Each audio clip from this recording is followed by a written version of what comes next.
But I think the development of full artificial intelligence will spell the end of the human race.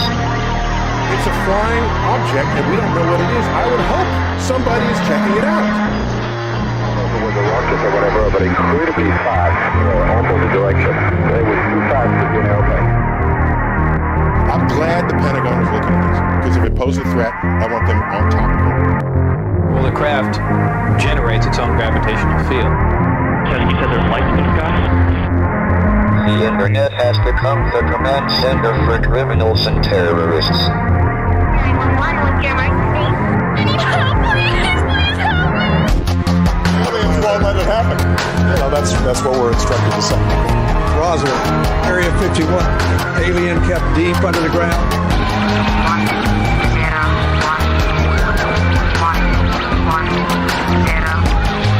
1, 1,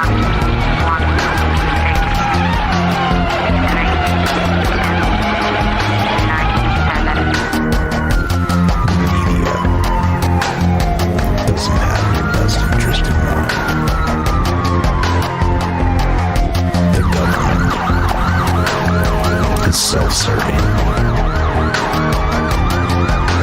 You're here for a reason. You're listening to Troubled Minds Radio.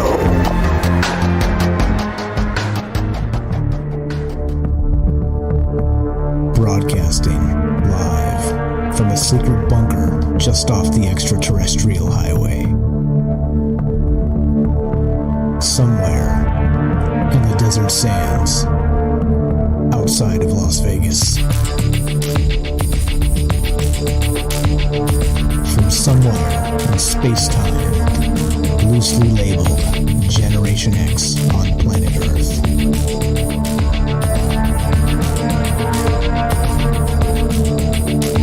And asking questions of you in earnest. Into the digital darkness. Good evening and welcome to Troubled Minds Radio. I'm your host, Michael Strange. I'm here with your co-host, Ash, the reptilian from Mars. And we'd like to say hello to all of you who might also have troubled minds. What's up, guys? It is Wednesday night, and that means it's show night. That means we've got our fantastic co-host here, Ash the Reptilian, and we're talking about all the things that we're not allowed to talk about. Of course, those things are aliens, conspiracy, the paranormal, the 24-hour news cycle, the government, academia, and of course, the world just being in an absolute utter state of upside down. And of course, nobody seems to notice. And as George Carlin would continue, nobody seems to care. But we care, and that's why we're here. That's why we're here talking about it. This show's live. If you want to be part of the show tonight, as always, we are taking phone calls. Transparency is a very important part of this show. It always has been. We've always done this live, even when we were like old schooling on YouTube, just doing it that way. It's important. It's important to take phone calls from folks because we don't have, if you call us and there's other people listening, we don't have the media to filter it. We don't have the media to spin it in a particular way and write up an article and do smear pieces or hit jobs or any of the rest of this. You call up, we have a conversation. It's as simple as that. That's number one about the transparency part. Number two, we can disagree and we can still like each other. The press will not allow us to say these things, but this is true. This is the truth of the matter. We can agree, we can disagree, and we can still be friends. I truly believe that, and that's why we've always done this live, because it's an important conversation that goes two ways. So if you want to be part of the show tonight, 702-957-1037. One more time, that's 702-957-1037. You can click the Discord link at troubledminds.org, join the show that way, and you can also find the phone number at the official website, troubledminds.org. And also, please join at the Fringe FM, fringe.fm/chat, and that will give you a direct invite to that additional Discord as well. Lots of friendly, smart people in both Discords. It's not two different programs. It's the exact same program, just two different chat rooms. So it all works together. Everything is good.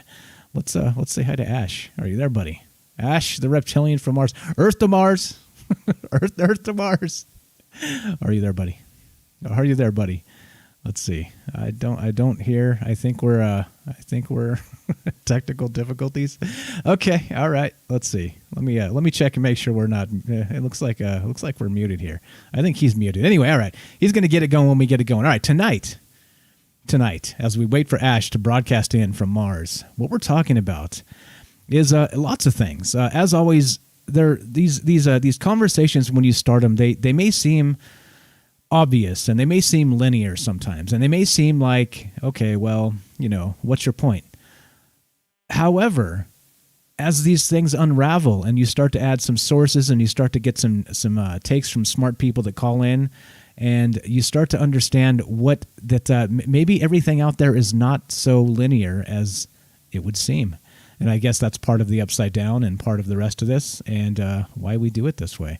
Let's see, are we good? How are we looking like, Ash? How you doing, buddy? Nope. Muted. Okay, still waiting for Ash. I don't know what's going on.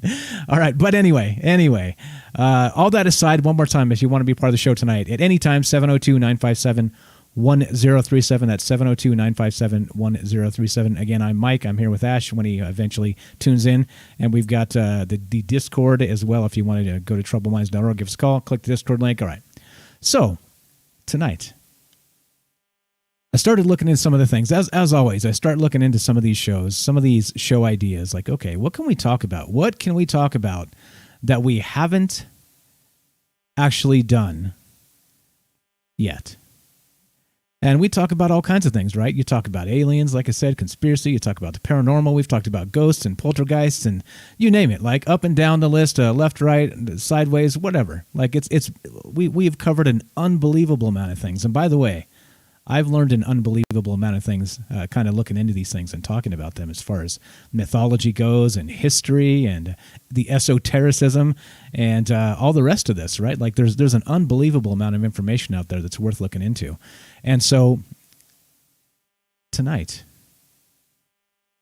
we go back to those campfire stories of old. We go back to telling scary tales to children to keep them in line.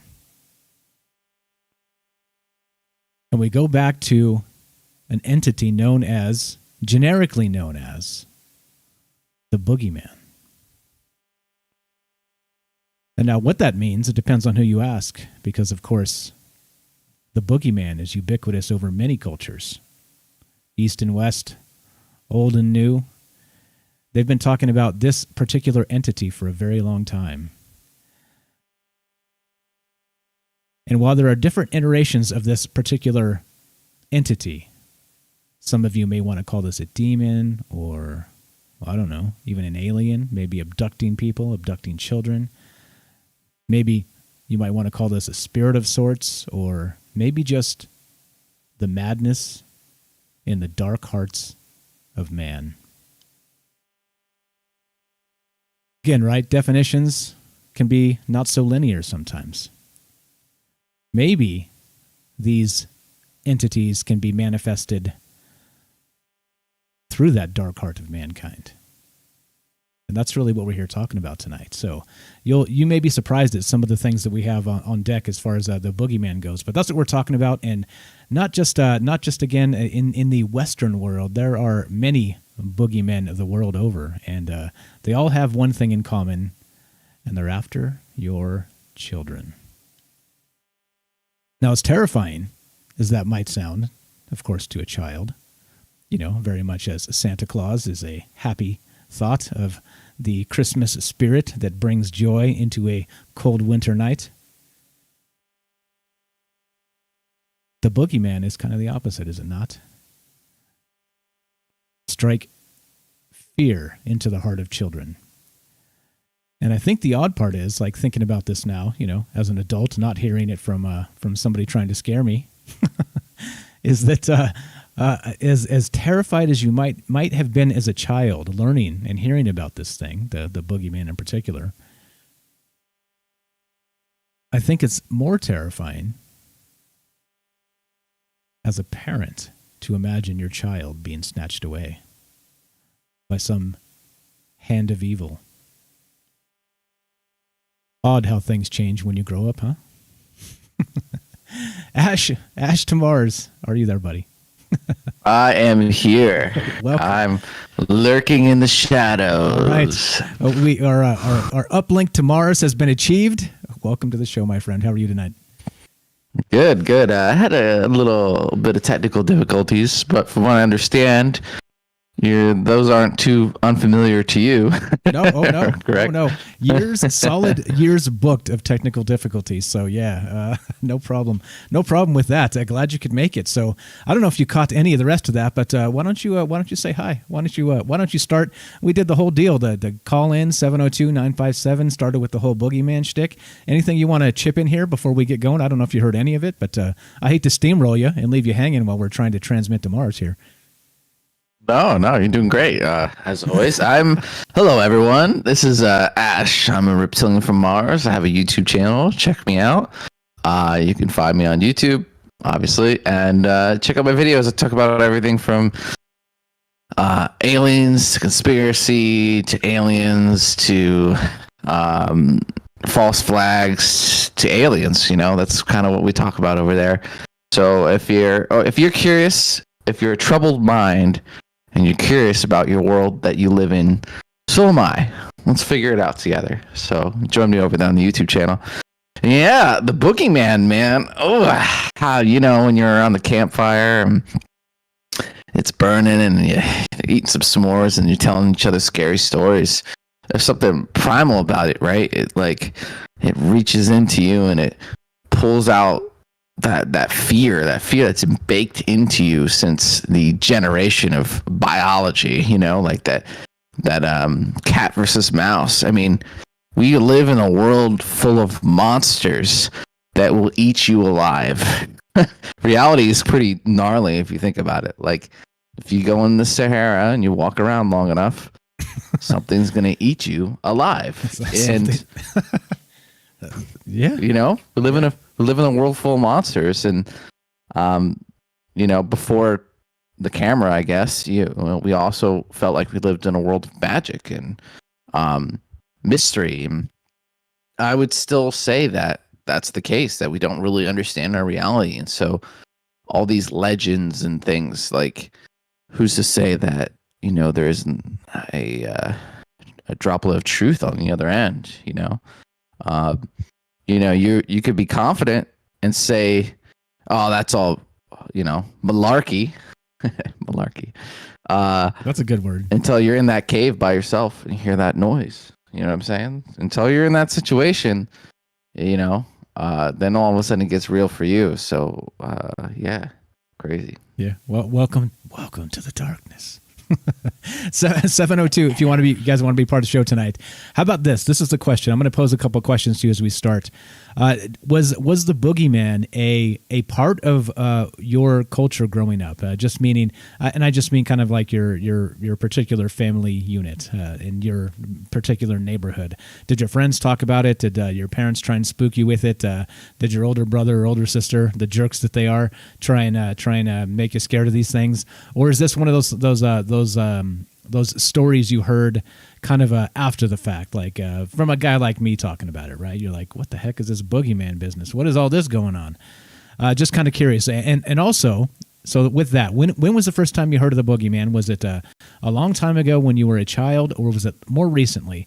And two, why do you think the boogeyman, the myth and the legend of this particular entity, or whatever this is that we're calling it tonight, is so ubiquitous over pretty much the entire world? I think that's pretty interesting here. So we got a definition straight from dictionary.com. I like to go to the sources. Let's go to the sources here and look at this. And so don't worry, we're not trying to frighten the children tonight. I assume there's probably not many children still awake listening to this show. But the boogeyman is defined as this in dictionary.com, the good old internet: an imaginary, evil, character of supernatural powers, especially a mythical hobgoblin supposed to carry off naughty children. Short and sweet and scary. Short and sweet and scary. How about you, Ash? And your family there. Let's assume that you actually did grow up on Earth. So we'll just extrapolate that to as a parallel here. When you were a youngster, did you hear of the boogeyman when you were a child? When you were a young lizard? Not me personally. If I was a human and I grew up on this planet, I would have grown up in the woods, and out in the suburbs, pretty rural kind of area. So you don't really need anyone to tell you anything. You just look into those woods during a winter with no leaves on it, with those trees swaying in the moonlight in the dark, and you're just like, yeah, I'm going to be careful out here, No thanks. Your instincts, they do enough, man. And, I was scared of ghosts and stuff when I was a kid. And I used to try and find like abandoned houses and do ghost hunting and try and go in there and like have like a little crew. I actually fell through someone's like floor once doing that. I went from the second floor to the first. And I was like, yeah, okay, there ain't no ghosts here, but this place ain't safe. Yeah, right. But like as far as like there's a lot of things that there's kind of like this instinct, this fear. I'm gonna go back to the savannah. A lion can chase down a gazelle, right? And that's like it costs a lot of resources, and predators are constantly balancing that out. Well, what's easier is to go after the baby gazelle. They're easier to catch. And so there's always been this like kind of like law of nature where as a young, if you're not strong enough, you get caught in a wrong situation. Predators like to get that easy meal, right? So with the boogeyman, that kind of carries over, right? That's like baked into our human psyche is, whoa, my God, what about the children? Right? Whoa, what about the children? Yeah. What about the children? And they can. It's terrifying, the idea. And I mean I've heard stories of weird stuff, and who's to say like when we talk about the paranormal, it could be the same different creatures with different masks, or the same creature with different masks, right? And I truly believe there's a part of like life we don't really kind of like understand, and it's like a veil, or a mystery or paranormal, and you can write it off. But like you said, why is this a fear across all cultures? Why is there some kind of commonality? So tell me more. Tell me more about the boogeyman, because I wasn't really scared as a kid. All right. Yeah. Okay. So you were not afraid of the boogeyman. Many were. I was not actually. I was luckily not terrified of this particular individual. So it makes me wonder that's kind of why I'm asking here, is that if this is actually something that goes out as literally a warning to children to stay close, or they may disappear, they may get snatched up by this entity, right? It kind of gives me that feeling if this is really a story that was told, kind of like Santa Claus, right? Like we can verify, very, very widely that, children are told about Santa Claus, and it's that in particular is just built into the Western system, right? And the system the world over even. But it depends on where you are, of course. But this in particular, I'm not so sure, because so you said no, I said no. Interesting. Fred in the chat here says, yes, yep, La Llorona was a very prevalent story when I was a kid. Okay, see? All right, so we got that. It's not exactly the boogeyman, but it's close. We'll get to La Llorona at some point as well. And also, as always, if you want to call and tell us the La Llorona story or any of these other boogeymen that may have been regional in your neck of the woods, we're taking phone calls. We do the entire show here, and love to hear from you. 702-957-1037. You can join the Discord, troubledminds.org. Click the Discord link. Phone number is right there on top of the website, 957-1037. Okay, so let's read just a little bit of this as we go. All right, so around the world, millions of children are terrified each year by the idea of the boogeyman. Any bump in the night or scratch on their window pane sends them running in terror to their parents. The boogeyman terrifies children around the world into good behavior or else. Now, who is this boogeyman? Of course, well, as we're going to explore this a little bit tonight and maybe take this into some of those non-linear conversations like I was talking about, that it may not be so obvious that why this is a ubiquitous story throughout cultures the world over, even though we may not even be talking about the same type of entity. So the boogeyman is a mythical monster whose impact can be traced around the world.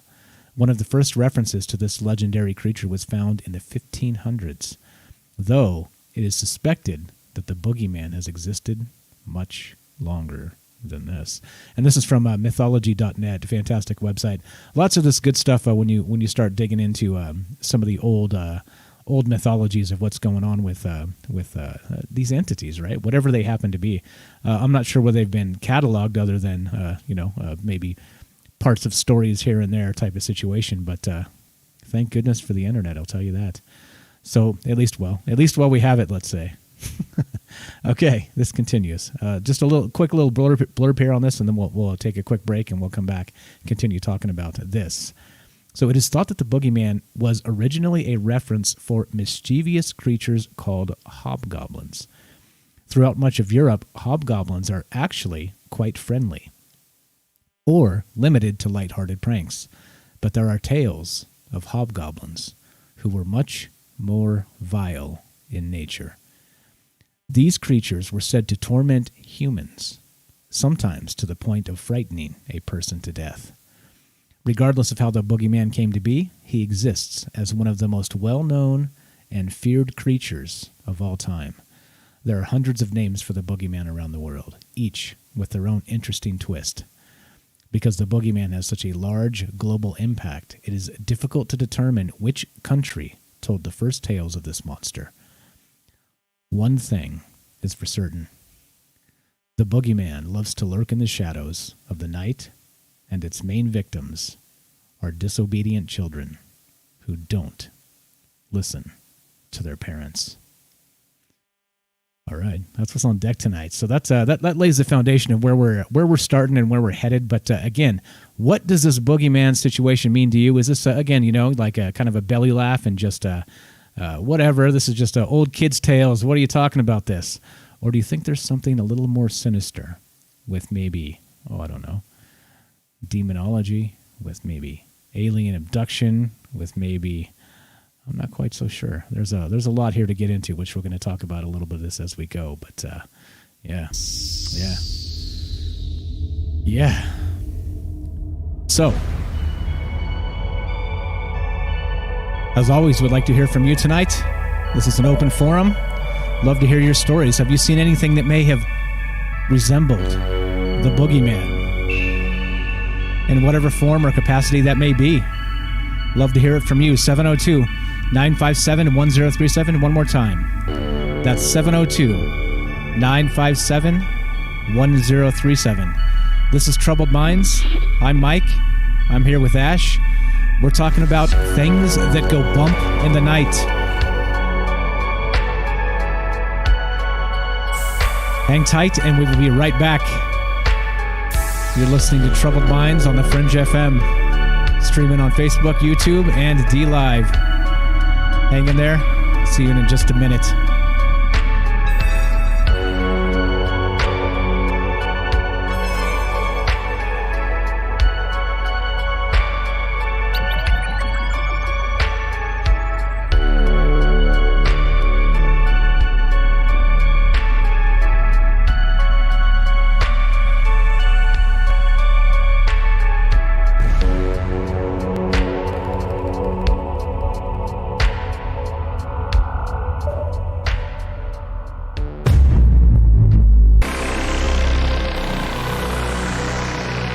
Welcome back to Troubled Minds.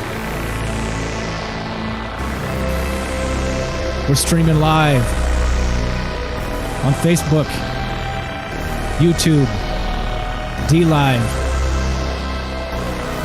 We're broadcasting live on the Fringe FM. And we're just hanging out talking about the Boogeyman tonight. What does that mean? Is this a monster? Is this a spirit? Is this a demon? I guess it depends on who you ask. And so as a result, here we are asking. Love to hear from you tonight. We're broadcasting live if you want to be part of the show. 702-957-1037. One more time. That's 702-957-1037. You can go to troubledminds.org. That's the official website. Click the Discord link. You can be on the show that way. We had somebody just join the Discord right now. Shout out to the new Discord join. Hector says, "Hi, Michael. Just found your shows on YouTube. They are high quality for modern paranormal talk. Good work and thank you." Thank you. Thank you, Hector. Thanks for joining the Discord. Thanks for enjoying and listening to the shows. Thanks for coming to say hi. I appreciate all that good stuff. Let's see. So, back to the Boogeyman, shall we? Are you there, Ash? Earth to Ash. Tune in, Ash. How are you, my friend? Not.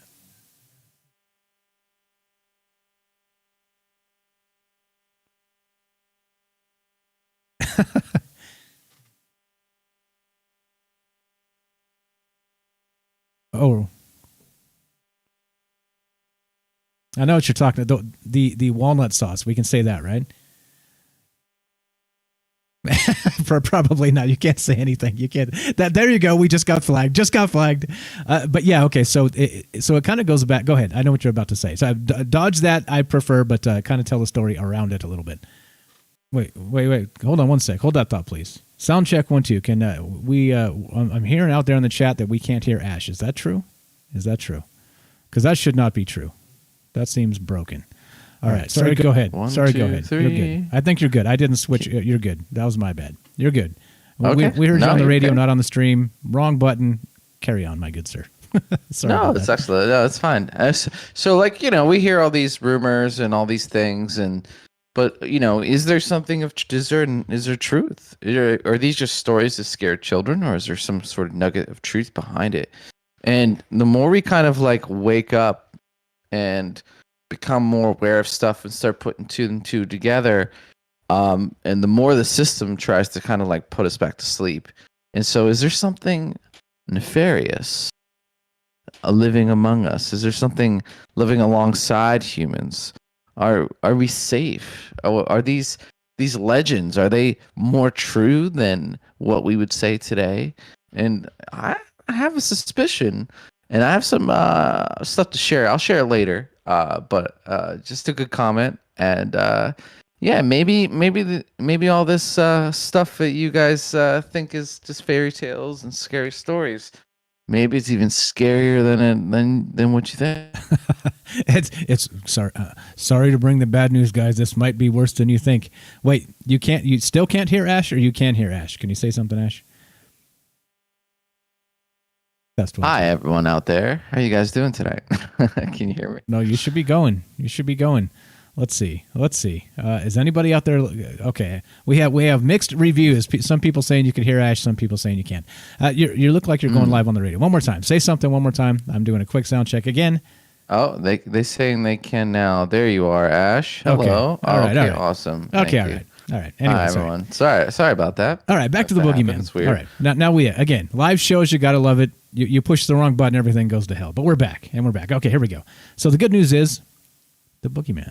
It could be worse than you think. That's the good news. Anyway. Now here's some subscriptions. It could be real. It could it's all real. fun and games. So, Exactly. All right, so this is from that same website.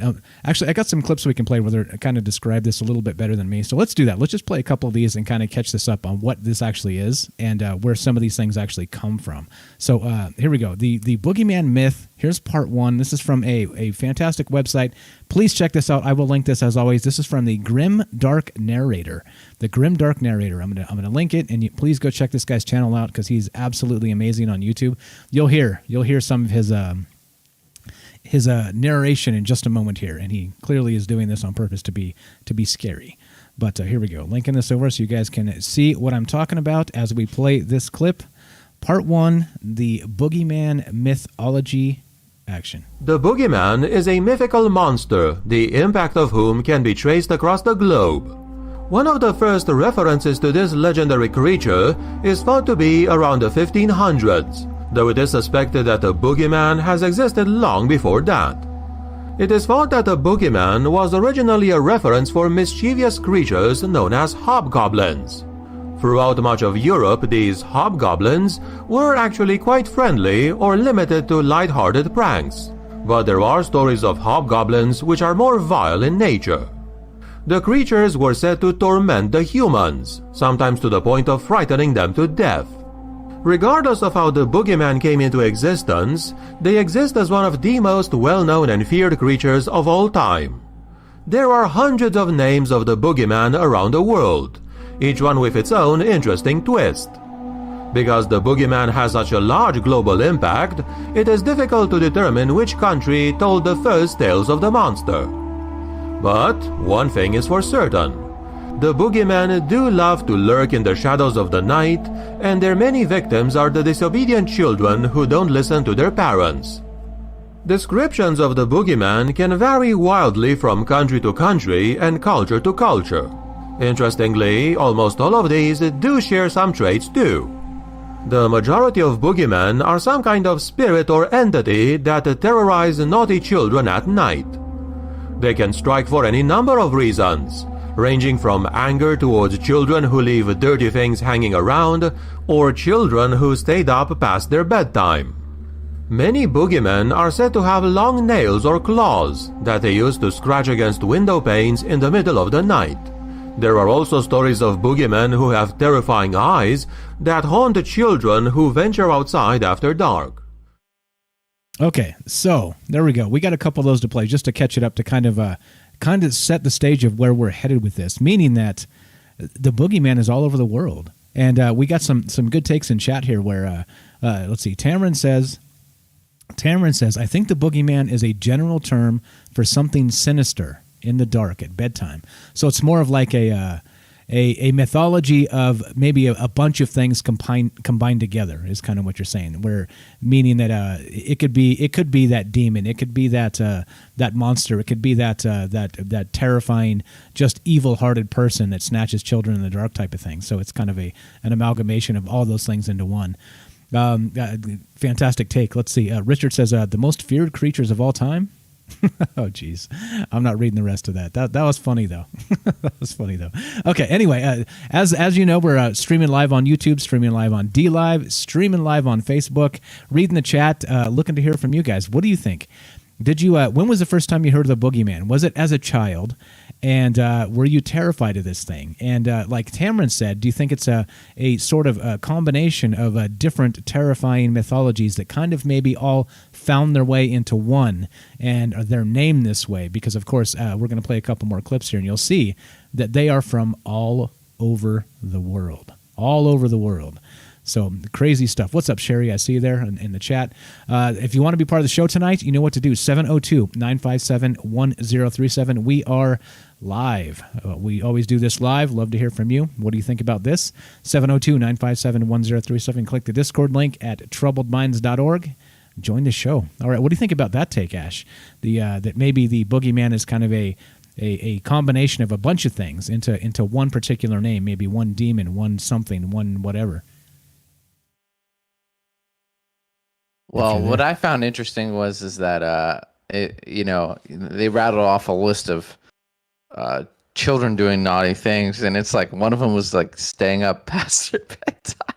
So it's like, you stayed up a little bit too late. That's it. The demon's gonna come get you and eat you. Like it's a pretty extreme lesson to learn. Dang, man. Like, can I have an extra chocolate bar, like, sometimes? Or is the demon going to give me for that, too?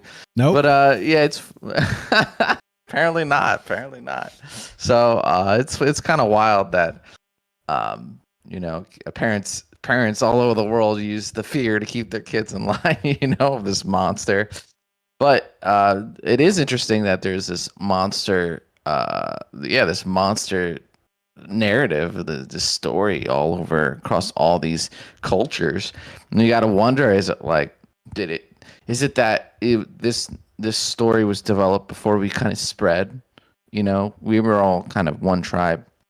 Supposedly, this is what science is currently. We were all in Africa at some point, and then we've kind of branched out over the millennia. And did we have stories back then? Are these those stories, or maybe there is something going on, and that all these different cultures kind of have been exposed to it. All the cultures in the world have some, not all of them, but a lot of cultures all over the world have a story about the flood, the biblical flood. And so you can kind of surmise that some sort of horrible disaster happened. So who's to say, this thing, this boogeyman, it could be multiple things, same group, same organization, same whatever. And humanity, we don't even understand our real reality. How would we ever know? Science is just starting to figure out that there is some sort of upside down dimension. There's a fifth dimension. This is like mainstream science.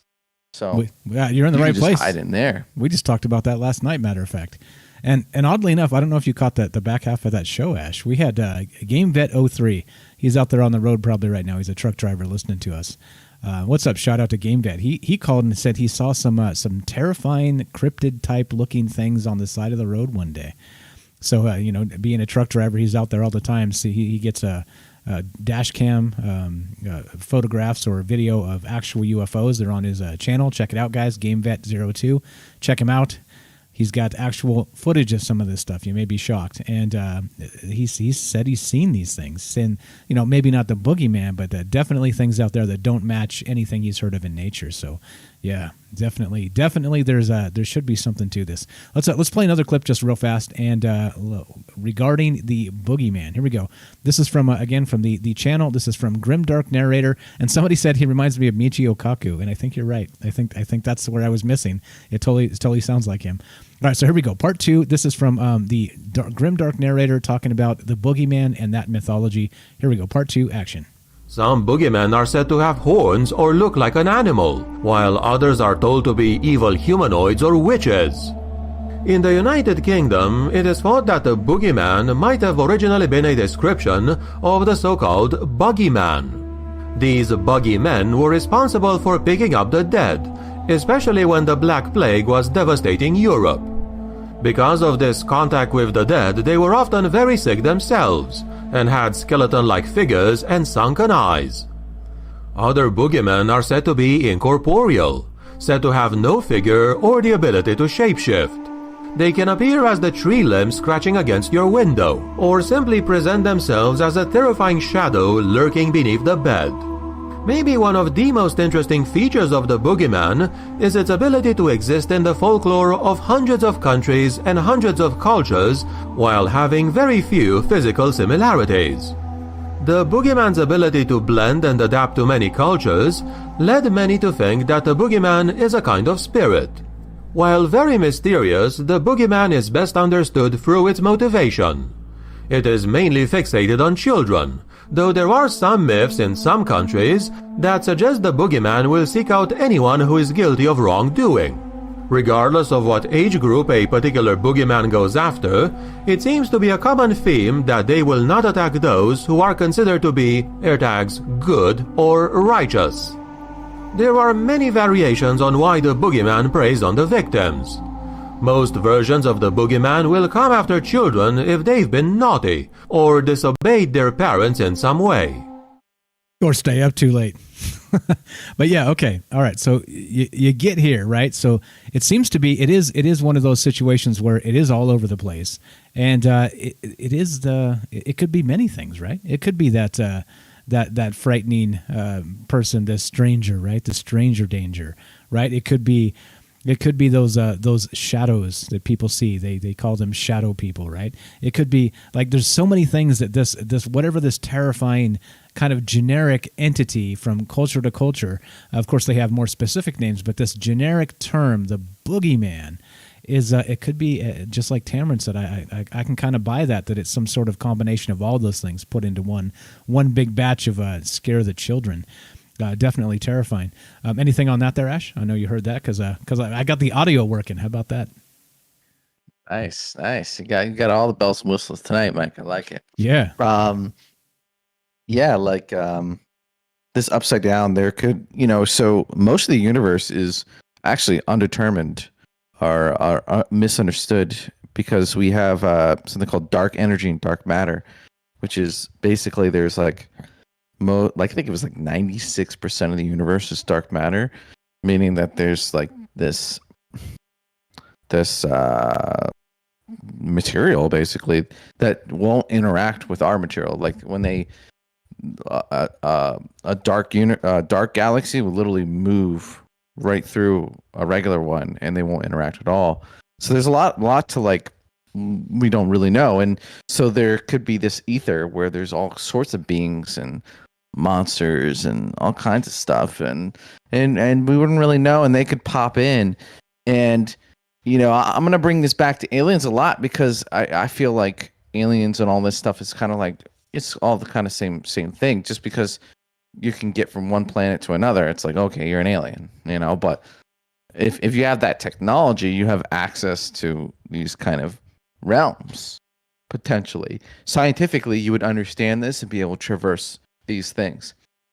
And these beings could be blipping in and out of there. I've heard that during abductions, I don't know if this is true or not, but if you're being abducted and you call out to Jesus Christ or whatever, they can't touch you. And even the Illuminati, supposedly, they could put hits on people and do this and that, but if you're like a pure heart, there's certain things they can't do. There's like some of these cults believe in this kind of like karmetic system or something where unless they kind of do something or their soul is marked, they can't touch them. And I've heard all these kind of rumors. So there's kind of like this narrative, kind of this old. It's old. I mean, this is some old stuff. This is like old stories, old ideas, and you still hear them today, and a lot of times you hear them with the elite, you hear them with abductions, you kind of hear them in these corners, these recesses of reality. And it's like, what is that? And so the boogeyman, right? Like this is kind of like, this is our label for all things kind of scary that bump in the night and come for you that we kind of really don't understand. And, there's two things. It's are equally scary, that we're alone in the universe or the universe is teeming with life, right? Both are equally scary. We don't know. Exactly. Interesting you bring up the fact that you have, the invitation, like you have to invite these things in. If you go back to, in the actual vampire mythology, it's one of those situations where you actually have to invite the vampire inside the home, or else they can't actually come inside. Or there's another one that I've heard where it's sort of like when you're like evil spirits. It's the same sort of instance where you talk to whoever it is you're talking to. Let's say I don't know. We'll just call them spirits. I'm not going to mention any names here if you catch my meaning. But let's say you pull out a Ouija board, and it's like you're inviting a particular entity into your space, right? And so there's like this maybe ancient legend of this reciprocal. You have to ask them in for them to be able to come in. We got a phone call. Let's take this real quick before we take a break. Fantastic, guys. Love the phone calls. If you want to be part of the show tonight, 702-957-1037. One more time, that's 702-957-1037. Let's go to, this is Beechwood. What's up, my friend? 2 nights in a row. I am honored. How are you, sir? Oh, I'm awesome. How you doing? I'm doing good. What do you think about this boogeyman stuff? Had a busy day. Boogeyman stuff, I mean, bizarre coincidences. It's so obvious how my phone spies on the computer. There's a computer in my house that I don't go on. I see the screen every day, but I never actually go on it. I just walk by the browser's always open, and there's a bunch of stuff about Schrodinger's cat on it, and multiple timelines. It's just a bizarre coincidence because we were talking about that yesterday on my on the show. Yes, definitely. But I was listening a little bit, and there's a big trend right now with the reptilians, and on Facebook they have all these people. They call themselves star seeds, and like Pleiadians and Lyrians and all these extraterrestrial races, and they say that's their origins, and there's like this awakening. But it's very, very trendy. Like, the groups have hundreds of thousands of people in them. It's kind of interesting, but it's almost like your imagination's real somewhere. Yeah. But with the boogeyman, my grandmother, now she was born in I think 1919, I think. So she's Beechwood. She's gone, but she was an old timer. Beechwood, before we go, we got probably 45 seconds to finish this. If you want, you can hang on, and we'll take you after we come back from the commercial. So I don't want to completely cut you off and run you off the phone. So you tell me if you can finish it in 30 seconds. If not, let's hold you over, and we'll bring you back right after we come back. I'll wait if you don't mind, because my grandmother used to tell me about the boogeyman, man. Okay, all right. So yeah, I'll hang on. Okay, sounds good to me. I'm going to put you back on hold right now. Then we're about to go to a break. Watch your clock at about 06 as we're going to come back on, and we'll put you on then. Okay, so I'm going to bump you off to hold. All right, and we'll be right back. I'm going to just mute you, and I'll come get you at about 6 after. All right. Appreciate that. All right, hang tight, and we'll come get you. We'll come get Beechwood to hear the rest of that story. Hate to cut you off with the timer here, but it is what it is. We gotta do what we gotta do. All right, so let's do this and finish this up. Let's click this button. Which button are we? How about this one? How about that one? Let's press that button. That's a good button, man. Right? You like that? Does it sound pretty good? Yeah, I like that button. All right, You're listening to Troubled Minds, 702-957-1037. We're here. We got Beechwood on the line. We're going to get his story about his grandmother and the boogeyman after the break. I'm Mike. This is Ash. This is Troubled Minds. Hang tight. We're talking about the boogeyman tonight. And what does that mean to you? Did you hear this story when you were young? Did you hear this story when you were older? Are you first hearing this story now? And what do you think about it? Some sort of reality to this, or this is just a bunch of hogwash? We're open to hearing it all. Hang tight. We will be right back talking more about the boogeyman and you.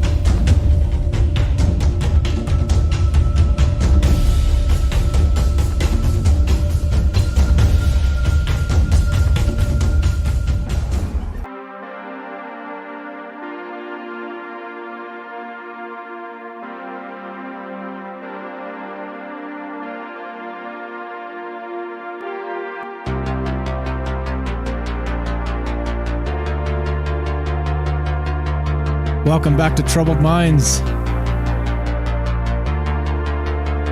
I'm your host, Michael Strange. I'm here with your co-host, Ash, the reptilian from Mars. We're hanging out tonight, talking about the boogeyman, talking about those things that go bump in the night, talking about maybe how that story was different to you when you grew up in your area. Or maybe that story didn't exist at all. And if it did, what does any of this mean? As always, if you're looking for answers, you're in the wrong place. We're the question folks, not the answers folks. We got a phone call waiting, so we're going to go straight to this. If you want to be part of the show tonight, 702-957-1037. One more time, that's 702-957-1037. We're live on Facebook, YouTube, D-Live. We're broadcasting live on the Fringe FM, taking your phone calls. Go to troubledminds.org. That's the official website. You will find the phone number right on top. You can give us a call. But let's go right back to this phone call. Let's go back to Beechwood. What's up, Beechwood? You're back. Can you hear me? I can hear you. Hey, what's up, man? Can you hear me? Perfectly. Go right ahead, my friend. So you were about to tell us about your grandmother and the boogeyman. Yeah, she was an old timer, and when I was a little kid, me and my sister got to spend a lot of time with her, and she believed in God. She went to church once a week. You know, she was a pretty smart lady. She knew a little bit about science. She knew what atoms were, and she said when she was in school, like at her time, they couldn't tell her like where the atoms came from. So she just believed in God. So it just made sense to her. But she used to tell us that the boogeyman was real, but it's only in your dreams. So when you have these nightmares, that it's because of... So basically she said it's real, but it's only in your dreams. And she said it doesn't happen to her. She said that's why you go to Mass, because she used to take us to church, and she said you live in Mass.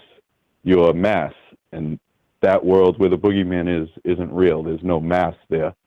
And that's what she used to say to make us feel better, you know, if you had a nightmare when you were a kid. And I remember for some reason my grandfather used to tell me stories like you know, campfire horror stories about like the classic ones, like the guy with the hook, headless horseman. He used to kind of make them up. But I used to have like some horrible nightmares, like horrible. And I noticed that like my grandmother, when I used to talk to her, and she would always tell good stories, I wouldn't have nightmares. But for some reason, my grandfather's stories used to give me these like horrific nightmares, and he thought it was funny. He was a real nice guy, but it's just crazy how the mind can be persuaded. But that's what she told us. She said, yeah, it's real, but you live in Mass. And she said, that's why you go to Mass. And I never liked going to church. You know, I don't practice any particular religion right now. I'm open to all of them, so when I get to the gates, they'll let me in if I didn't pick the wrong one. But that's basically what she told me. You know, that was her take on it. And kind of plays into my beliefs, because I do believe that there's an alternate world right next to us. And like what we see, I was told that we actually only really see light. Like the mass that exists, we can only see it because there's light here, and it's the way that our brain perceives it. Because some people have the theory that the universe is only in your brain. It only exists because, you know, we're conscious and here to perceive it.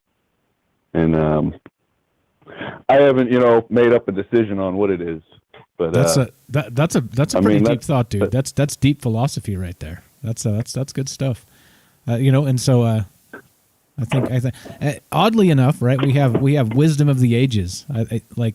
That's part of what kind of depresses me and terrifies me about the digital age, is that we have the technocrats moving to kind of take things over with the information age, and then we lose respect for the elders and for, you know, the esoteric actual knowledge and things. And you could even go so far as to say things like simple, you know, home remedies that were natural homeopathic type stuff that they just thrown out the window because, you know, it's not as good as the stuff they're peddling at the doctor's office. You know what I mean? It's just it's unbelievable that we're literally trying to just outpace our past like it's some sort of like something terrible, when, you know, I think there's so much in there that's beautiful to kind of look back on.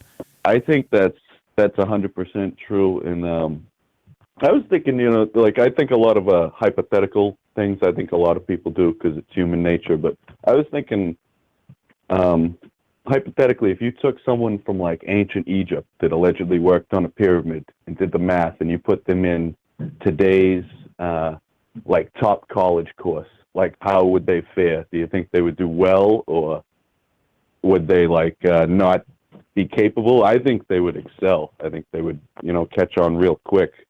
Yeah, and then the human brain hasn't changed. It's just it's like the teaching and the concepts and things that, you know, these things have changed. But yeah, I think you're right. I think that, you know, the old school mentality of study hard, you know, wake up early, and the rest of that, you know, the work ethic.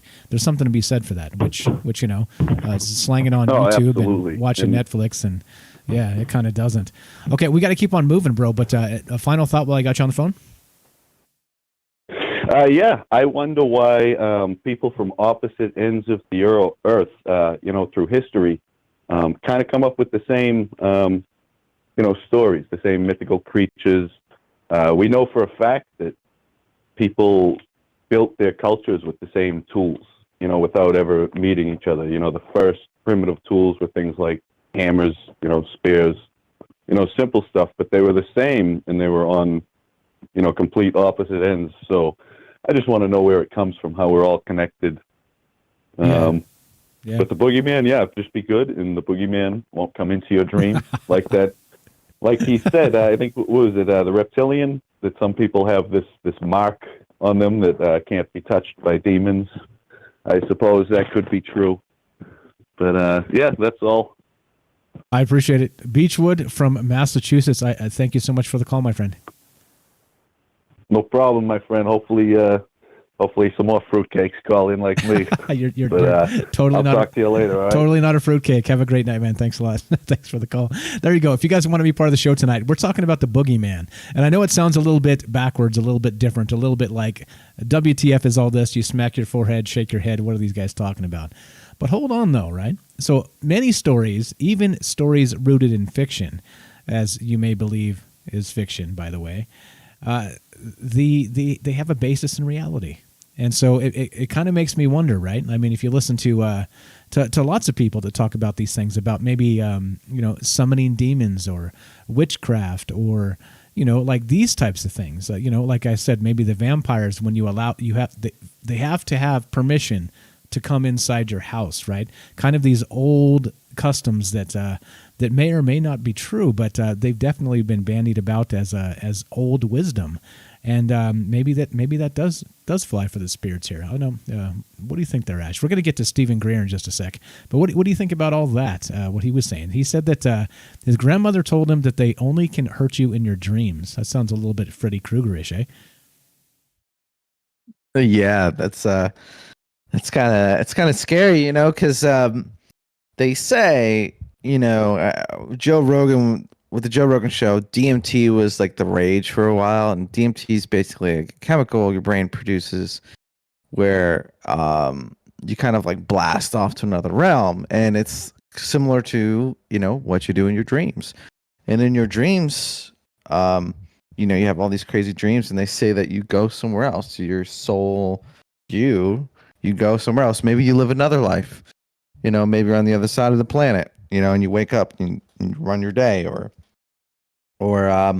maybe your soul goes off and it gets to work, or whatever it is. And when people do DMT, they interact with these entities, and some people have bad trips where they see like basically like what you would say is the boogeyman, right? Like these things, and they attack you, or they mess with you, and they torture you. And so, you can have bad trips on DMT, which is similar to having dreams where you have nightmares. And again, we don't really understand. We don't really get it. We're just finding out that the human brain actually does operates on a quantum level. Like, it actually has quantum processes. And so that's kind of amazing for just like a biological slab of meat and fat and like protein, to hey, speak for yourself. You're like, no, my brain is beautiful, okay? Exactly. Don't you shame my brain. No, I'm just saying, like, for evolution or whatever it is. And you can't say that's exclusive to humans either, because I'll watch my goat up here on Mars, and it dreams, and it's chasing running away from me or whatever it does in its dreams too. So it's not exclusive to humans that this like process, this software, whatever it is, installed into brains. It's pretty trippy. And so there's a Bogey from like John Wick, the boogeyman. And somebody said John Wick. To you at night? Somebody said John Wick in the chat. Like, I thought John Wick was a boogeyman. Hey, all right. I hadn't actually thought about this, but let's spin this off the rails a little bit. So you were kind of saying that, like, so using the goat as an animal example, you could use a dog or a cat or something else for those folks that don't own goats. But basically, like, if you watch these other entities, these animal entities, they are also part of this. They are part of this reality of ours. And they also have, depending on who you ask, differing levels of consciousness. And so they are tapped into this, I don't know, what would you call it? Like, let's just call it the Matrix, for lack of a better word, right? Like they're tapped into this universal power structure of electromagnetics and the electricity firing through their brains. And like you said, are they dreaming? Is it lucid dreaming? Do they dream at all? Is it just the deepest, darkest parts of their brain where they're being chased by like the giant spider from like the primordial times? Is it something like this? But how about this now? So if you plug all of these entities into this thing, and we called this thing the Matrix, now wouldn't the boogeyman be something like Agent Smith from the Matrix? You want to take it a little bit digital. Like an admin thing, right? Being or something like that. I got you. I got you. Like something like that. I don't know. What do you think? Just kind of going off the idea you kicked out there. I hadn't really thought about going that way, but that's why conversations live are fantastic, because they make you think about things that you never really would have chased down. But I don't know. Maybe this it is a ubiquitous thing across many cultures the world over, because it is part of this hardwired primordial plug into the Matrix. And maybe this boogeyman itself, whatever this thing happens to be, is part of, I don't know, whatever you want to call it. Again, whatever you want to name it. I don't know. If you want to explore that, we can. I want to go to Greer though eventually. But okay, yeah. What do you think about this? The Matrix. Well, I mean, yeah, it's so they've found that consciousness can affect reality. And based on my research, souls exist. So these are like, first of all, those are two variables. It's like, what? That doesn't make sense if you think of the traditional, if you knock on your table, it's wood. It's like, that's a table, that's wood. We like evolved here, millions of years, evolution, that, blah, blah, blah, humans. Like, it's kind of like the hard material science. That's kind of where our science is. It's just atoms and that's kind of it. But if you get into these sort of what they would say is like kind of like woo kind of crazy stuff, you can start seeing some weird anomalies. So, and our quantum, our science has a hard time understanding quantum science because it seems like it's disconnected from what we know as normal science, I guess, like normal reality. Trying to figure out the algorithm, the thing to lean on that encompasses the theory that encompasses all of these things, right? Because on the quantum level, it does weird crap we don't understand, right? Quantum entanglement, all this weird stuff. So they don't really get it. They don't understand it yet. And I'll give it to science. Like, that's the point, is they're supposed to figure it out and they're supposed to have like real results. And get busy, science. I respect that. Get on it, man. Get on it. But like, but if you look at these other weird things, you can, like I said, souls, like people are reincarnated in it. There's some pretty good evidence for it, man. We did a show on that, remember? That alone is like, what the heck is that, right? And so that means that there's some rules. There's like, whatever this game is, whatever this reality is, there's like stuff, there's like rules we don't really understand. And so, whether they're a part of the game, the program, whether they're part of the system, or they just know more about it and can traverse it, if we saw that, it'd be like a caveman seeing a car, right? Elon Musk ejected that car into space. What if that crash lands on a primitive planet? Right? They're going to be like, what the heck is that? They're not going to be able to understand it at all, let alone like, why the hell did we even do that? Right. So yeah, if we interacted with some being that understood more than us or was part of the system, we wouldn't be able to tell what that is, and yeah, could be, that would create the ambiguity. I'm not even going to try and say the word. I got you, buddy. I got you. The craziness of the boogeyman, the variability, right? Yeah, that's a good word, variability. Now, okay, so now I want to ask you this. Now, the reason I brought up Stephen Greer was that, okay, so let's go back to that, the having to invite the entity into your home, into your space, into your life, into your spirit, whatever it happens to be, okay? Now, isn't So now let's say that in some capacity, the boogeyman is part of this, where we can manifest these things, like Joe said in the chat there, like a tulpa, like we've said in the past, like you can manifest things and make them become reality. And so very much like, for instance, the Slender Man. I know you probably know quite a bit about that story. The internet meme that they did a contest. They were photoshopping the little skinny scary guy, which kind of was like a parallel of the boogeyman. So they were photoshopping this guy in these pictures with these kids to kind of freak everybody out, and they had a contest out of it. But then it turns out that people were really, at least a couple young ladies believed this was real and ended up stabbing their friend in some sort of sacrifice to Slender Man. And so it begs the question, it's like that entity in and of itself is entirely fake as far as we're aware, right? But they created this as some sort of spiritual demonic entity on the internet. And then it maybe kind of jumped into people's hearts. So what I'm asking here is that it's a long way around to this question, and back to Stephen Greer. So if we can actually conjure these things and bring them into our lives as spirits or as whatever entity you want to call it, like what you insert the name here, whatever it is.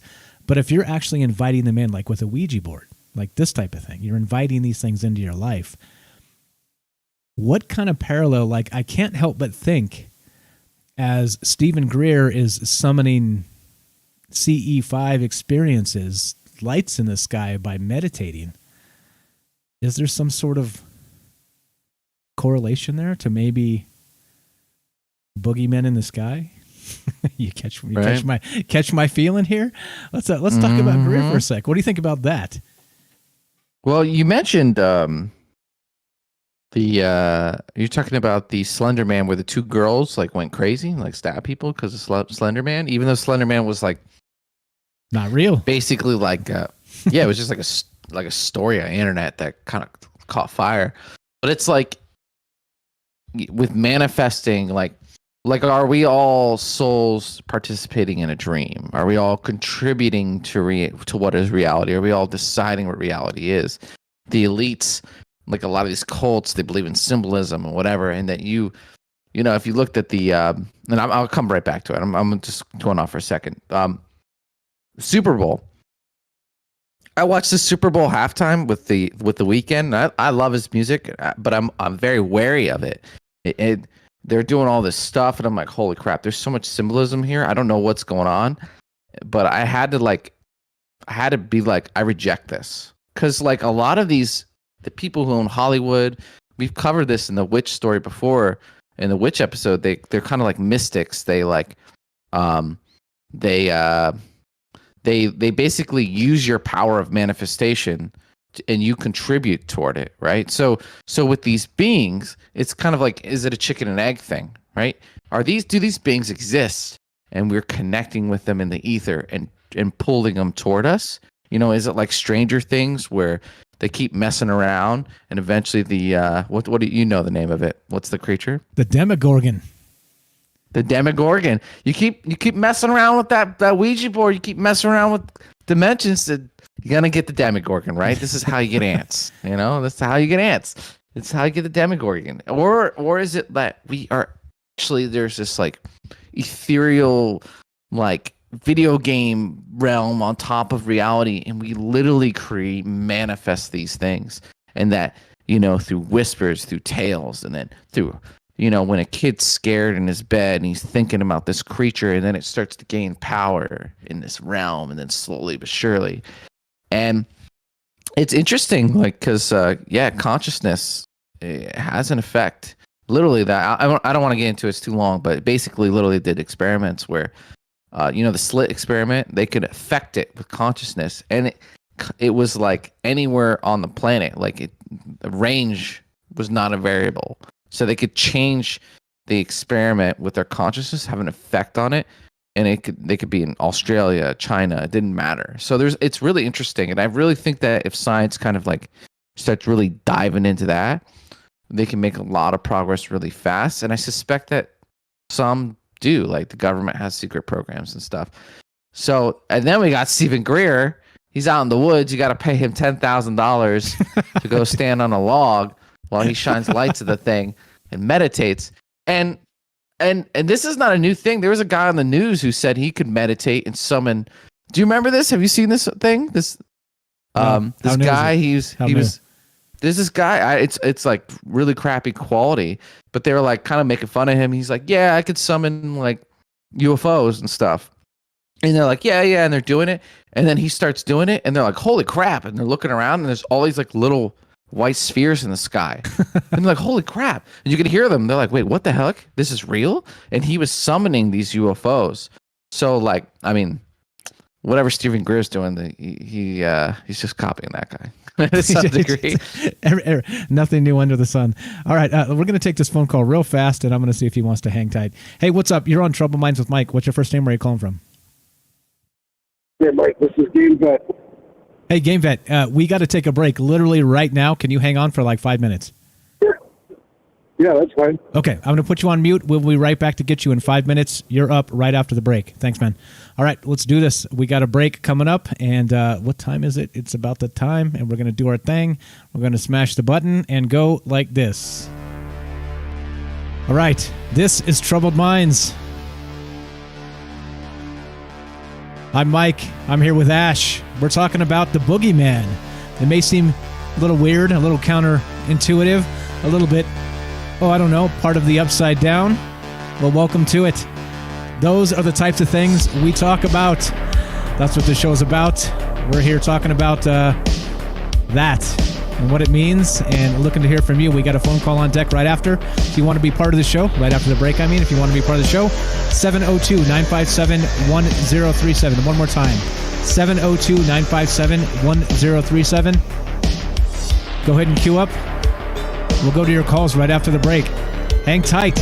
Talking the Boogeyman, talking about Stephen Greer, talking about summoning maybe things we shouldn't. Be right back.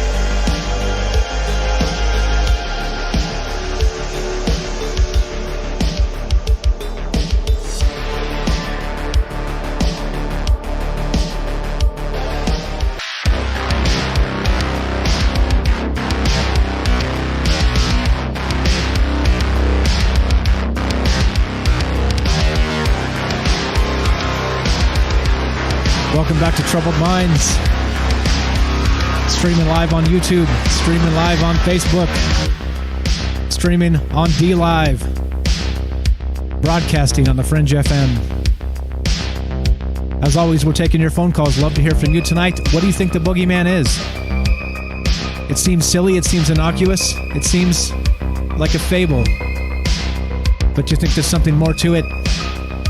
Love to hear from you. 702-957-1037. One more time, 702-957-1037. Click the Discord link, troubledminds.org. Come say hi. We got a phone call waiting, so let's go to this. You there, buddy? Can you hear me, Ash? Man, I'm just jamming out to this music, bro. Yeah, sweet. Well, there you go. See, I got most everything working, man. Let's go to the phone call. Let's go.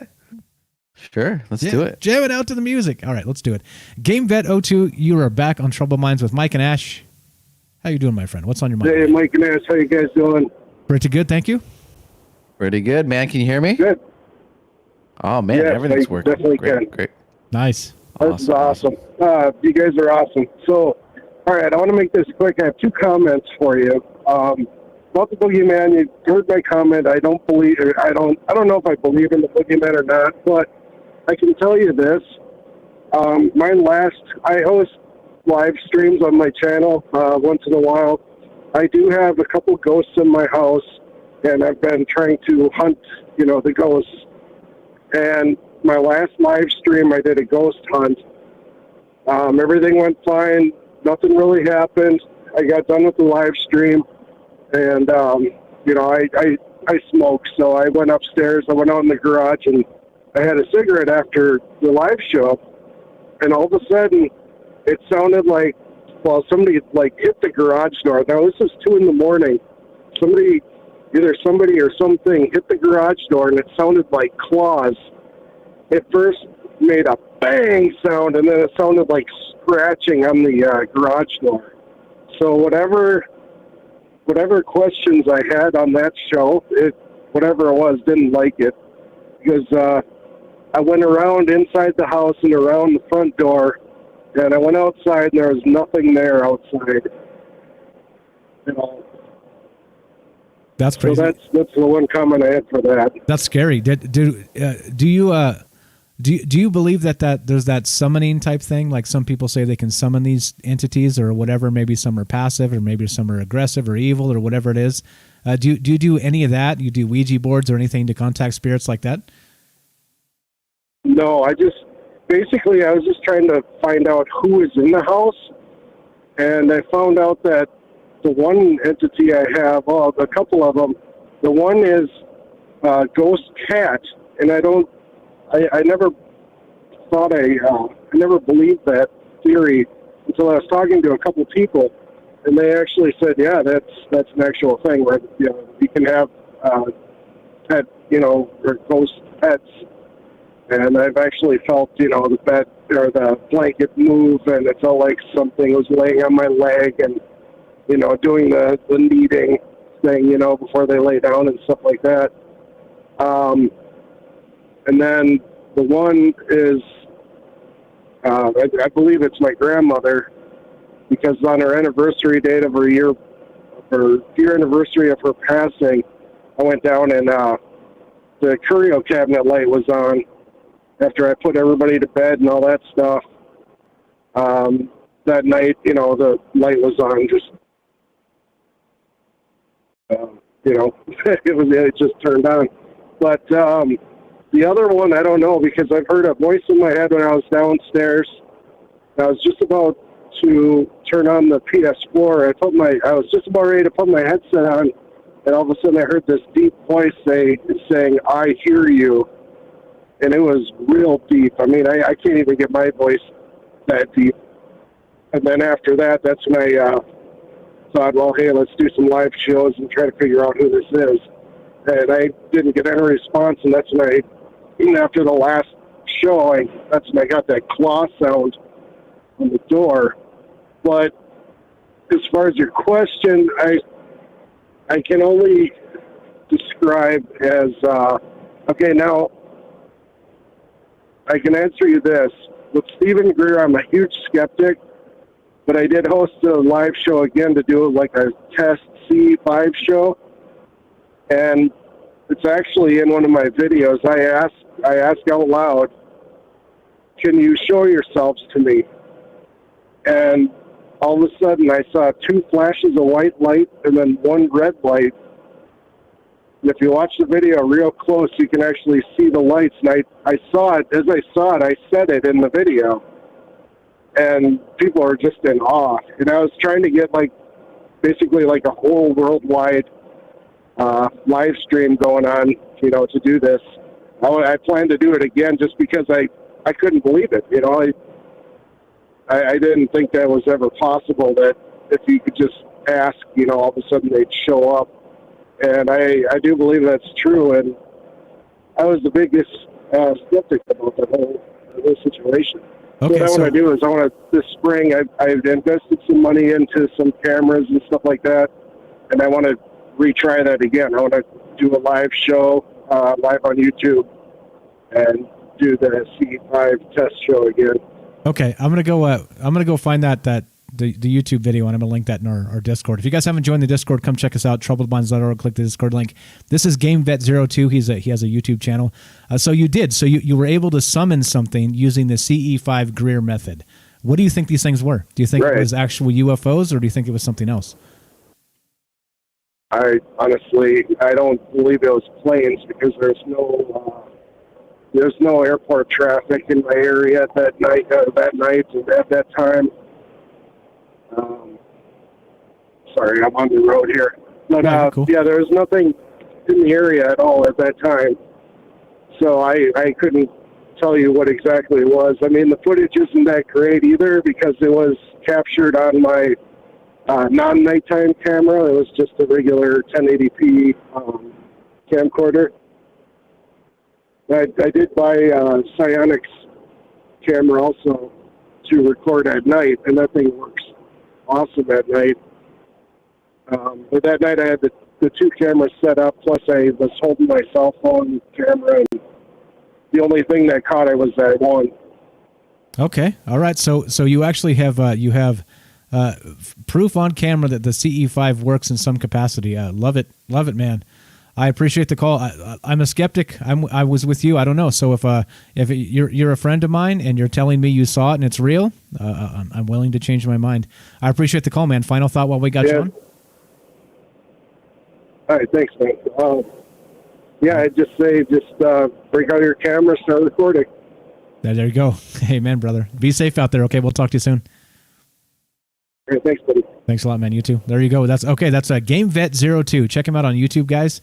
He's got some videos. He's got some actual compelling videos of UFOs. I've seen them with my own eyes, and I can't explain them. All right. So then now he calls back. He calls back from time to time, and he's telling us tonight that he didn't believe the Stephen Greer stuff with the summoning and the CE5 stuff, and then he was able to make this happen, and he got a couple lights in the sky.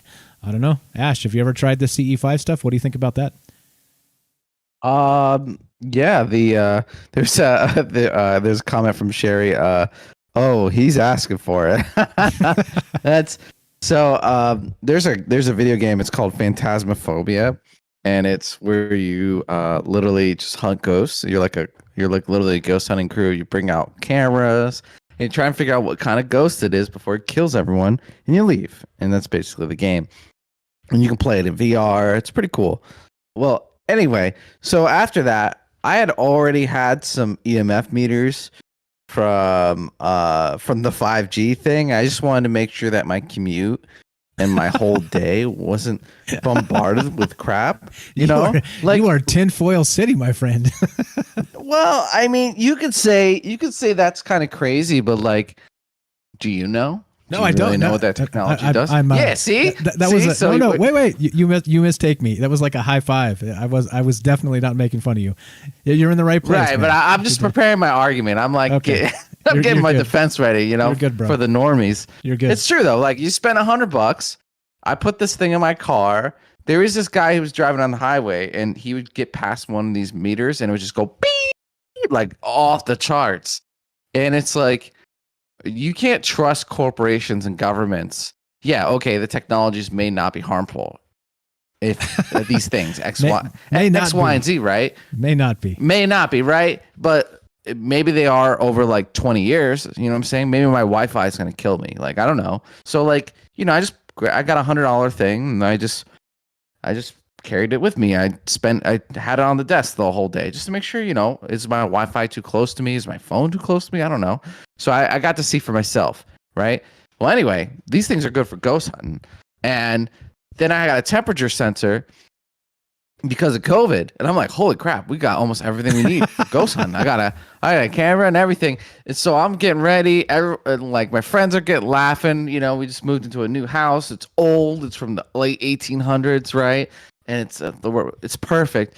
And then I talk about a Ouija board, and my mom, she's not old, but she's a Hispanic woman, right? She was not having it. She's like, no, don't touch that. And I was like, Mom, it's cool. She's like, no. She was like adamant. She doesn't even know what she's talking about exactly. She just knows, like in her bones and her soul, like based on her life experience and stuff, not to mess with that.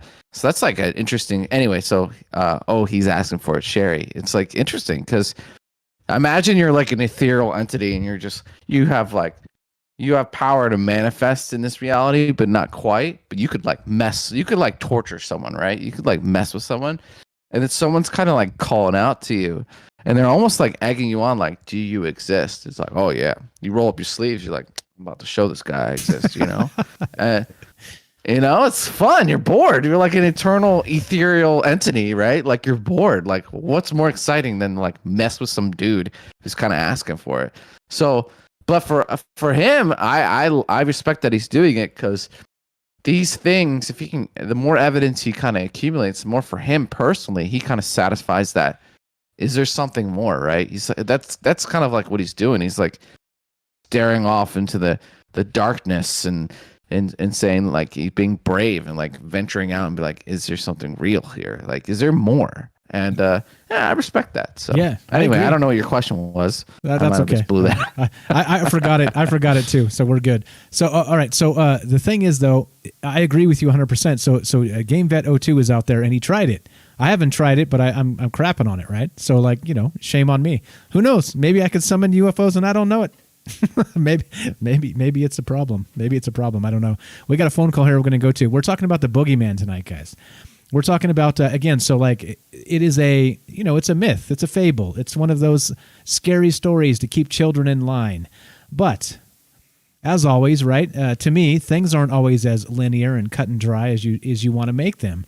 As well, let's say as society wants to make them. We got some good chat here regarding this that we'll read in just a sec. But we got a phone call. Let's take a phone call here, and then let's keep on rolling. Let's keep on rolling. All right, you're on Trouble Minds with Mike and Ash. What's up? It's Jay from New York. I already know. How you doing, my friend? How are you?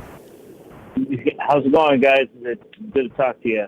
Good. Keep the adjectives at bay today. Thank you. And we got a call behind you. We got a call behind you, and we're coming up on a break at the end. So you got 2 minutes, man. So I wanted to tell you the story about the green giggy because we were going on with things like that when I was in school. When I was a kid, they had this thing that when you were in the 6th grade, you took a week off of school and you went off to the woods and you stayed in cabins and learned how to put out fires and cook and everything else like that. But they had this thing, the green giggy, that was going to come and get you, and everybody knew about it before you got there because it was something all the kids talked about when they came back, that you had to be good while you were at camp or the green giggy would come and get you. And then they would tell stories every night and have s'mores and stuff, and you'd go by and you'd see, like, green handprints on the trees and stuff like that. Look, there's one way over there. So, anyway, they tell a big story. Everybody gets all scared. The green giggy comes with his face on. They tell a story at the end. Everything's good. The kids get terrified. So, when you're a junior or senior in high school, you go to as a camp counselor for a week. And you help hype up the story of the green giggy. Everybody in the entire county went to the same high school, so they used that with their own kids to do this. The lady that was in charge of the camp was the social worker for the high school. I mean, it's a really long story. I only got 2 minutes, but that's okay. Hey, tell you what. Call me back in the third hour. We'll hear the whole damn thing. How about that?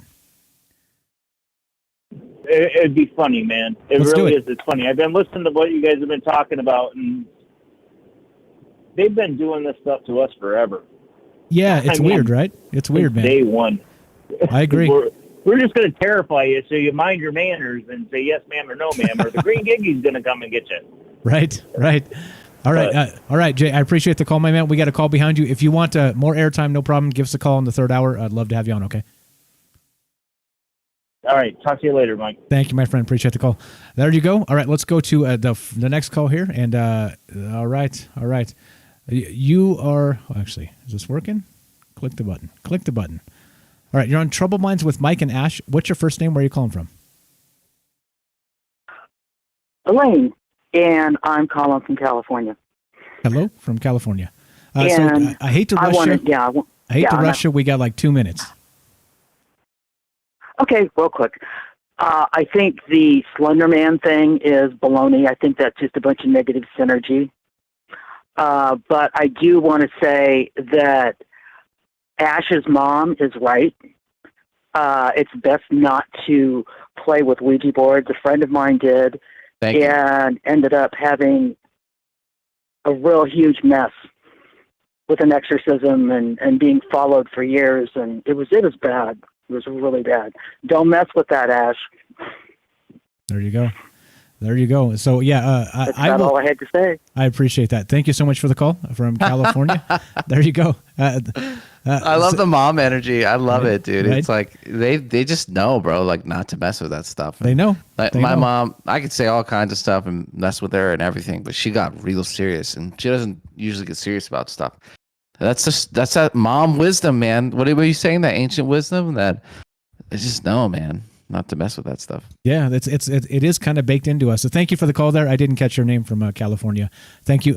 Sorry again. I hate to run you guys off the phone, but we're just coming up against a break here. If you want more airtime, we do a third hour after the show here, and we just do D-Live, YouTube, and Facebook. So we don't have commercials or anything, so we can kind of let you go a little bit longer on the phone. So if you want to call back anytime, you guys know what to do. 702-957-1037, or if you want to squeeze in another call real quick before we finish up, we can do that too. Mike on Discord here says, I use a spirit board all the time. Haven't had anything happen that was negative. And then adds, no, you don't. I think probably meaning that probably something you shouldn't mess with, I guess, if you don't know what you're doing. I have heard people say that they've been able to use them like that and had no negative consequences. I guess there's rules to it. Again, right? I guess you better really know what you're doing when you start messing with this type of stuff. Because that's why I don't. That's why I don't. I don't know. So you never did, Yeah. right? It's No, not that. But I have been practicing my remote viewing, and I don't know if I have a really good imagination or it's been really working. But I feel like I've gotten to a next level. I'm gonna do like scientific run of it and I'm gonna test myself, see how good it is. But I've been basically trying to reach out to that Galactic Federation of Worlds if it's potentially real from that whole Farsight thing. I know it all sounds crazy, but basically I'm really good at having a blank mind. You know, monks like train all their lives for it, and it's just my default. I'm literally just like just blank mind, like nothing going on. And you could say that's bad or good, but pretty good at the meditation thing. Like I can slip into it pretty quick. So at night I do it. I meditate and I try to like reach out to just anyone in the universe, anyone, anywhere that can help humans, I guess, help planet Earth in any way.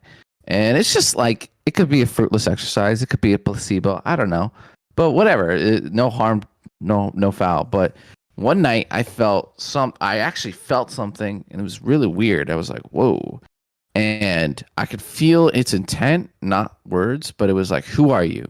Like, what are you doing? And I felt it come back with me, and he was I could feel it in my brain moving around, and he did some stuff while I was in there, and it just felt really weird. It was like, I was like, man, if this is my imagination, I'm gonna like pretend like it's, I'm gonna try and trick myself, and it's not happening. But it kept going on, and it just felt really weird.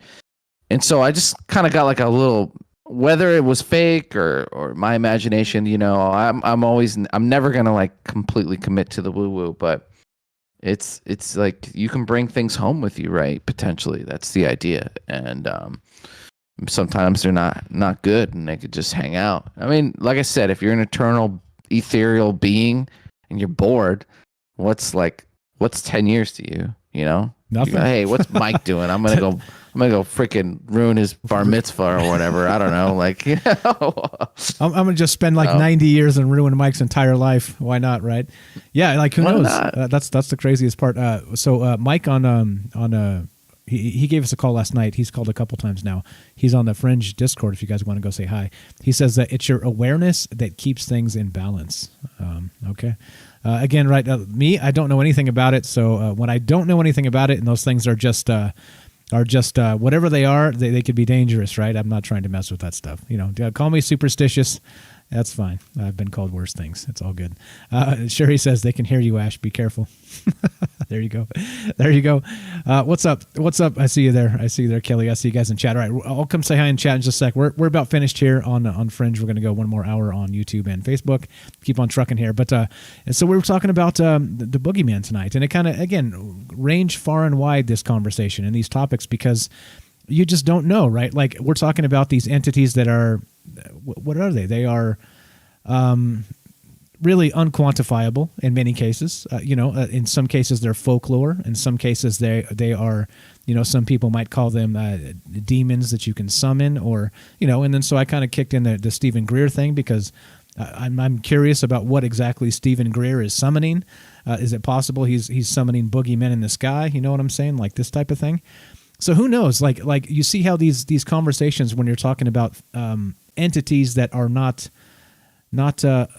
of this place, I guess is the way to put it. That we end up in a weird spot and some weird conversations sometimes, but it's okay. It's okay. Final thought here before we take a quick out, Ash, and go for the third hour. I'm going to play some music. No, yeah. I love hearing the calls, guys. I love hearing that, like those old stories from like grandmothers and moms and stuff, and call in if you have a story, even if it's just short, quick, 1 minute. Just tell us what she said, you know, what he said, what you've heard. We love hearing from you, and it's we live in a mysterious world, and you know, we're at the campfire right now. Let's share some stories. That's what we do on this show. This is not the question show, or I'm sorry, this is the question show. This is not the answer show, and that's what we do. This is Troubled Minds. I'm Mike. This is Ash.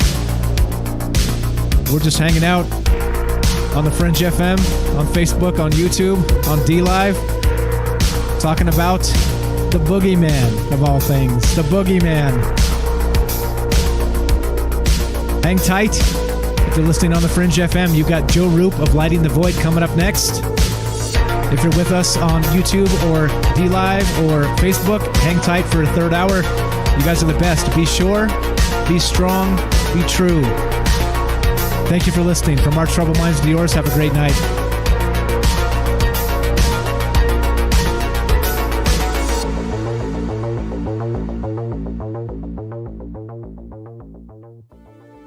This is Michael Strange from Troubled Minds. Did you hear that scientists recently discovered radio waves coming from Proxima Centauri? Well, I cannot confirm nor deny. We are broadcasting from that neck of the woods. You are listening to KTLK, The Fringe FM.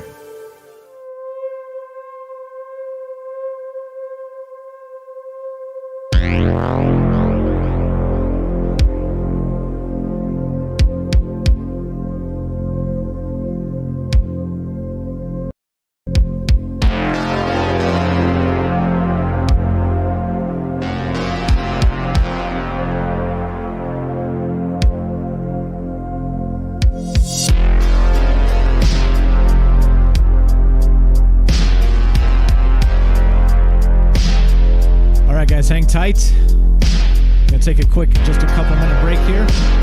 I've got some cold beer to fetch from the fridge. You with me, Ash?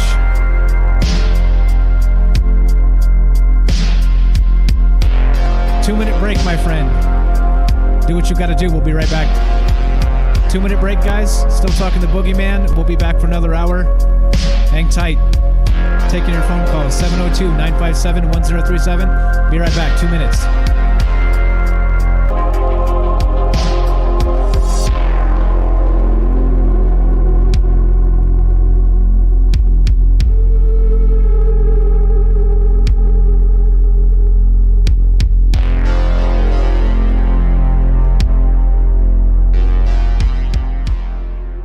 All right, we are back, and we are live on YouTube, live on Facebook, live on D-Live, just kind of hanging out now. We're off the radio there. We broadcast live on the Fringe FM for a couple hours, 7 to 9, but 9 to 10 is just us, kind of old school like we used to do Troubled Minds. So if you guys want to be part of the show tonight, what are your thoughts on this Boogeyman stuff? What is all this? Again, is it, it may be flippant, it may be one of those shrug your shoulders and be like, whatever, what are these guys talking about? But these stories do come from somewhere, right? So I got a couple clips to play regarding the Boogeyman as we whet your appetite, as you grab your popcorn, put the kids to bed, whatever it was when we took a quick break there. But we'll play just a couple more clips here and then let Ash get back, and we'll continue talking about this stuff. But we are looking to talk to you, of course, and hear your stories about the Boogeyman. And what do you think this is? Is it some sort of just a myth? I'll take that. Like I'll buy it that it's like we're the open-minded batch here. We're going to take whatever you think this might be. 702-957-1037. If it's fake, fine, cool. If you think it's fake and it's just a story to scare kids, I'm down with that. If you think it's something greater, then give us a call. Join the Discord, 702-957-1037, and then we'll keep on trucking here. Actually, we've got a phone call. We'll take the phone call instead. We'll do that instead. And yeah, let's do it. Here we go. It's like a cold beer commercial. All right. Let's do it. We are talking to Joe from Florida. You're on Troubled Minds with Mike, and I think Ash will be along. How are you, my friend? Not too bad. Just, when I was a kid, my grandmother, being half Spanish, Puerto Rican, and when I didn't want to get to sleep, or go to sleep, she would talk about the man with the long tail, or the saw tail. And in Spanish, it was called, she would say, hombre con el rabo largo, which was basically the man with the long tail. And the clip that you play with the Michio Kaku dude, scraping at the windows and all of that, exact description. My mom lives with me, and she was coming in from walking the dog, and I was telling her about the show tonight, and she refreshed me on it, because it was something that my grandmother would do. She would tell that story. And my son, who's 15 now, he used to talk about a guy named Jeffy, invisible friend, whatever you want to call Jeffrey. So I asked him tonight, and he wasn't ashamed. He's like, yeah, I would have dreams sometimes of this giant crab or a giant pig. That was the form it would take. And he would tell me that when he was like 4 years old, so kind of odd, and kind of funny that you did this for a show. In fact, the last couple of shows, the last couple of nights have been real fun to listen to. But, yeah, and then I think, it could be folklore, and then it grows legs in belief. And, just kind of touching on things. When you guys mentioned the Matrix, I was already thinking that. And, the virus twins, those are the two that were wearing white, if anybody remembers the movie. Right. And they were kind of like bugs in the system. They were the ghosts. In fact, I did a cosplay on that like years and years ago. But they were supposedly ghosts in the system. The other thing, and I know this is going to sound totally hypocritical, I posted that link about Stephen Greer. I'm not saying that he doesn't do it, but on that particular night, there was one in Florida that they had proved, or there was a flight tracker radar data that there was a private plane rented out in that area. But like the other gentleman caller, I've had experiences where I've had somebody die in the family. In fact, the last 2 years, I had somebody die in November and everything else. But I looked up at the sky in those moments, and I'd see a shooting star, or I'd see some kind of message that's totally different, maybe, than ghosts. But I think there is some power in that moment. But like Sherry says, it depends on what you're summoning, or it depends on maybe what your heart is feeling. If you're feeling love and you're missing somebody and there's longing, maybe something shows up. As far as the Ouija board, I would tell Ash the same thing. My parents had one, and I had a house fire. That's a whole other ghost story. If you ever do a show on that, I've got plenty of those stories of shit that happened. But 2 things didn't burn in my room. One of those was a Bible. I was a Bible, a saint, and the Bible got singed, and the Ouija board. And I remember when we were cleaning out the house, what was left of my room and the garage, that Ouija board went right out the fucking window and right into the dumpster. And that was the Milton Bradley one. So, kind of weird. That's kind of weird. I don't know. It's all interconnected. Wait. I think that's the weirdest part, right? So we're like, well, it was a Ouija board. It was made by Milton Bradley. You know, like makes kids games, makes like the game of life. It's doing crazy things. Yeah, that's nuts. That's well, nuts, because man. I think they're focal points. I mean, there's focal points of belief. I think anybody in the chat is going to agree with that. You know, the power of three, all those things you can get into. You always hear about the power of three. And there's always blind faith and there's belief. And it just depends on what you're pulling. I mean, if you focus on, I forget what they call it, on the Ouija board, the planchette is the word for it. You know, if you focus on that enough, who knows what the hell you're pulling in. So I've heard stories about it. I know that in my house in Long Island, I long had the creeps in that house, you know, and it wasn't a guy with the long tail, because my grandmother told me that to get me to sleep. I don't remember being terrorized when I was a little kid, you know. It was probably after watching like Close Encounters and Poltergeist and things like that that maybe that imagination kind of takes off and you kind of start seeing things, and maybe you're like, am I doing that myself? Or has I been there and I'm kind of open-minded to it, you know? But interesting topic on that note, and I'll let you guys go. I appreciate the call, my friend. As always, be safe out there. Stay warm. Are you guys snowing in Florida? It seems to be snowing everywhere else. No, I know. I got a buddy of mine in Texas. He posted video of he jumped on a lake and was playing ice hockey with some guy. They're out there on a freaking frozen pond in Texas. I'm like, holy cow, I couldn't believe it. But no, we're good. We've escaped it. The thing here is it's tornadoes. Where I live, it's always when the storms come in here, it's usually pretty violent. But, you know, you're running for cover with tornadoes. Oh my gosh. It's one or the other. You're either frozen, you get the wind blown, hurricanes, you know, lions, tigers, and bears. Amen, brother. Yeah, we're doing good. So. Okay. All right. Fantastic. Right. Stay safe. God Good bless night. you and the family, No man. problem. Frequencies, vibrations. Thanks for the call. There you go. That's Joe from Florida. Been a while. We're getting so many great callers, right? Joe's becoming one of the callers instead of the only guy that calls. What's going on? We have a revolution. It's a revolution. It's good stuff. It's kind of, you know, we used to hang out and talk about this kind of stuff and about the mysteries of the world. And imagine, like, we didn't know anything. We didn't have science, and you just look up and look around, and, you know, there's like bears, and there's like the moon and the sun. It's like, you know, you're naturally curious. You got to figure out what this is, and those mechanics, those habits, they continue, and we still have all that history in us, and you know, we're kind of losing the fire, right? We're losing that place to hang out and talk about stuff and drink a beer, and you know, the lockdowns, shutting down the bars, and I don't know. I think people are like going a little crazy, stir crazy at home, you know. So this is a good place to call in and have that outlet. So I love hearing the stories. It's really cool. It's like it is like fireplace. Like listen to all these different stories and experiences. I've had ghost experiences too.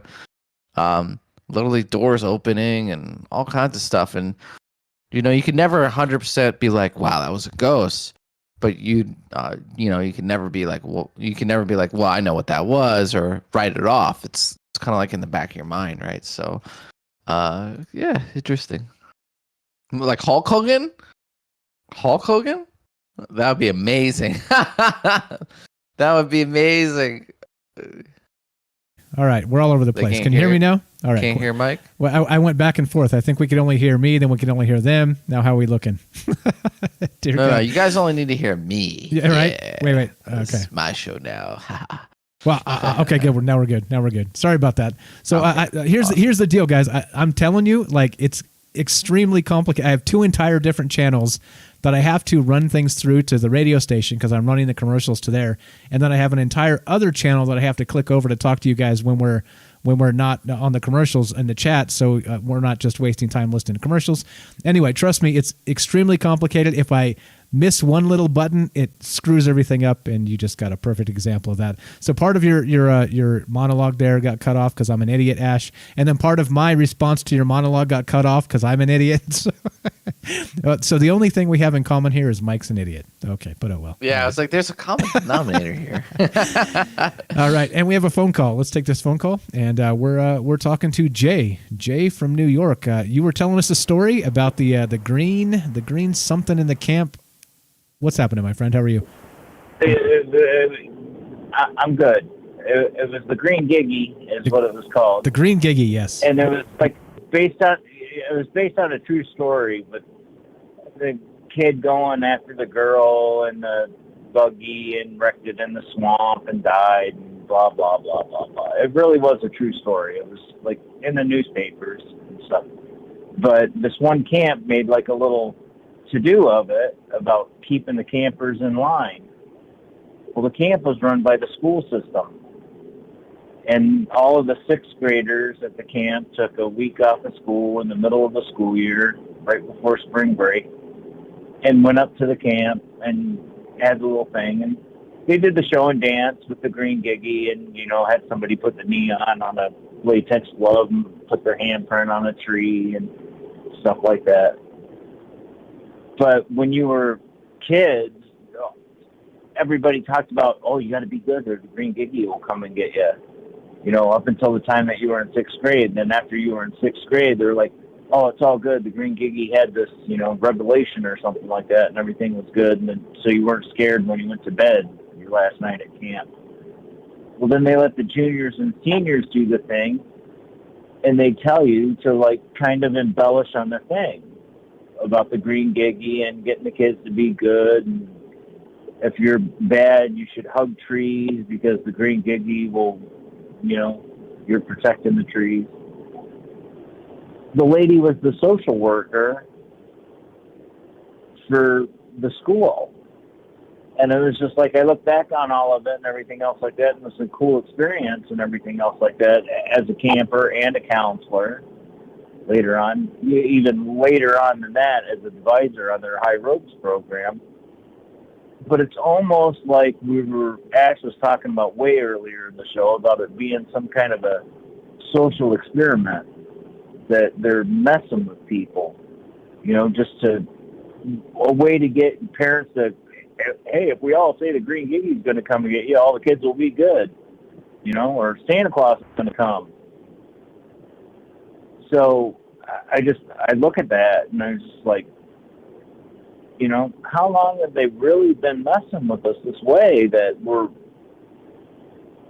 the virus is going to get you. You need to wear 15 masks now.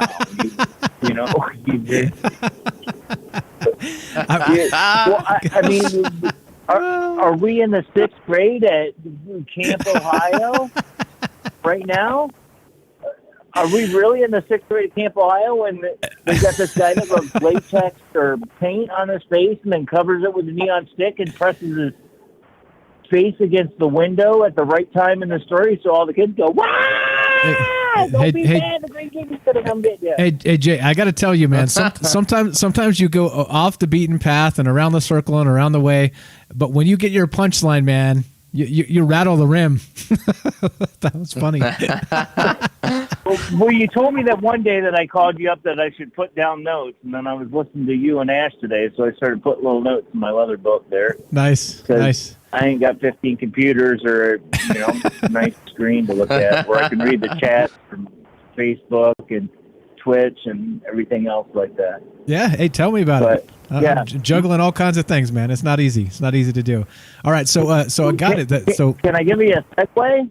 Yeah, go for it. Can I do a little segue? You got it. Go for it. Here, let me wait. There today with the weather in Texas. Hold on. Let me give you music. There you go. All right, segue, go. The Monochrome put something out there on the Discord today about weather engineering in Texas. Did you read that? I did see that. Is that odd? That's odd. I'll take a look. I didn't get a chance to look at it because we were going to Showtime, so I'm prepping a lot of things prior. But I'll take a look at it, and we'll circle back at some point. So there's a video going around of climate scientists talking to Trump during his administration, and they're saying basically how things are going to get warmer. And he goes, Trump's not very good at keeping a secret. That's why we used to follow him with the UFO stuff. We're like, oh, he's going to say something stupid. And he mentioned, he said, oh, well, it's about to get a whole lot colder. I wouldn't worry about the heat.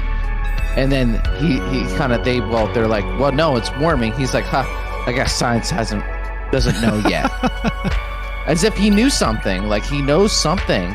And now Texas is freezing over, right? So Texas is freezing I don't know. over. I don't know. There's a little conspiracy. All right. What do you think about that? There's the music. Jay. All right, Jay. Final thought, my friend. You're hilarious.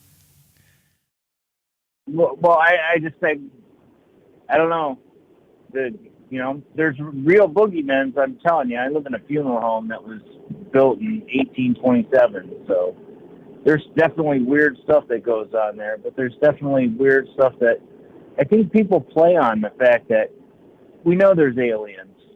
We can't deny it. I mean, just do the math on the stars and the planets, and come on, there's got to be at least one other guy out there. Same way with the ghosts. That's something. There's got to be no way that somebody. I owned a Masonic temple before, where ghost hunters would call us daily to let them come in there with their little gadgets and run around. And I'll tell you, one of the best things to have is just a regular FM radio. You're going by EM. Nowadays your FM radio will digitize. In the old days you got static. Right, that's the old way, the old school way. FM radio. Yeah, the old way you used to hunt ghosts. It's all digital now. I mean, you and I have never had a conversation that wasn't digital. Well, exactly. We'll change that all the time. Same with Ash and I. We're going to change that one day. We're going to get together and we're going to have a beer, guys. We're going to do that. We're going to do that one of these days. I'll abduct you on the way. There you go. I got you. There you go. Yeah.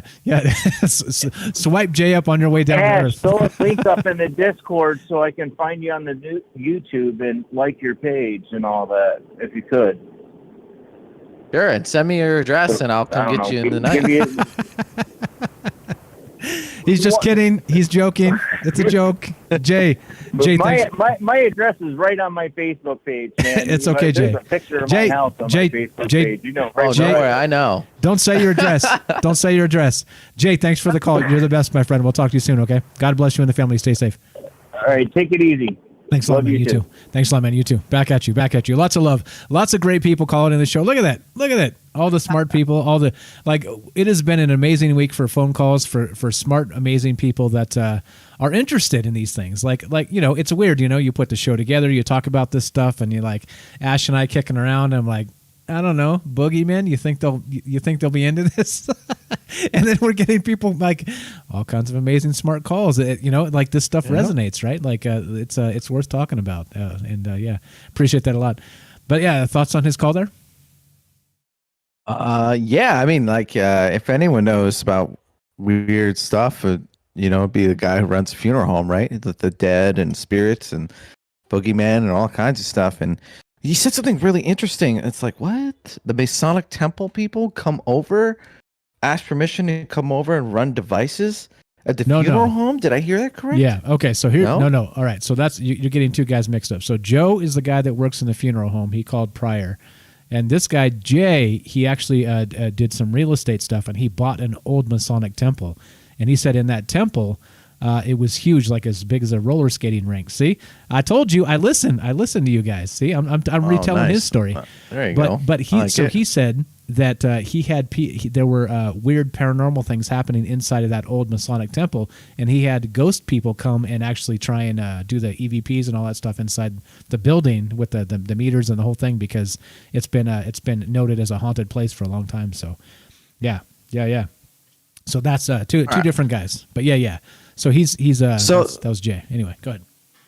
Okay. So look, this is like what I think. This is my theory, is that yes, there's like souls and dimensions and entities on the other side, And that's a whole thing. I haven't really come to a conclusion about that per se. But what I believe is that I suspect that there are beings that are, think about is if there is a tribe in the woods, and we have these, they have tribes in the woods, and we kind of keep them isolated. If you were to go to that tribe with all your technology, your advancement, to them you would be like a god. So if there are beings here, they are of a level that is just they just can do things that we can't comprehend, and there's all different kinds, and we interact with them, and there are some bad ones, and so I keep track of the Farsight org guys, and I'm sorry if I keep bringing them up, and you guys think that's crap or not. I mean, I don't know what you guys think, but yeah, I keep track of their data, and I like to kind of present that here. And from what they're mentioning is that, yeah, they're potentially, and again, this is just something to kind of have in the back of your mind, guys. Don't go to your grandma and like start this conversation or at work with this kind of stuff. But as humans, we are just, there could be more to everything, and we wouldn't know, right? We if someone was so advanced, secretive, the governments keep secrets. They don't tell us the truth. This is all very possible. And the Farsight guys claim that there's a reptilian presence. They're underground, and there's all kinds of entities and beings down there, and that they snatch humans, and they they torture them or whatever they do down there. It's kind of like what you would think of like hell, and the beings down there look like hell. And I have snapshots if you want to share them or not from those remote viewings. So that's kind of like the narrative that they spin. And if you look at a lot of the tales, the boogeyman, monsters, snatching children, it kind of all overlaps with each other with that degree. And if they are advanced beings, they'd be able to like teleport and who do all kinds of crazy stuff. So, a lot of times with science is stuff that we don't understand is mysterious. We make it kind of religious. It kind of operates in the woo until we do understand it. And then, we look back and we're like, huh, and Aztecs, I think it was the Aztecs, used to sacrifice thousands of people. They've sacrificed so many people to like communicate with their ancestors. And they basically were like smoking the DMT out of the blood of like their sacrifices.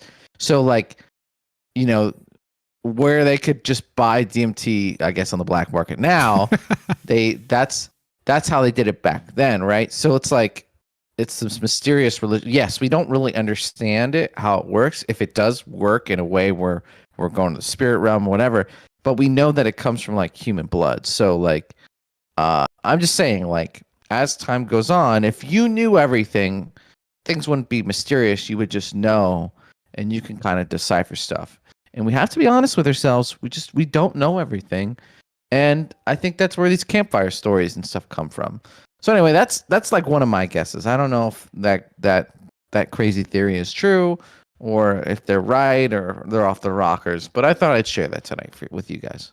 Yeah, interesting. That I do enjoy the because I don't watch it, so I know you watch it very closely. So I don't watch the Farsight or some of the remote viewing things.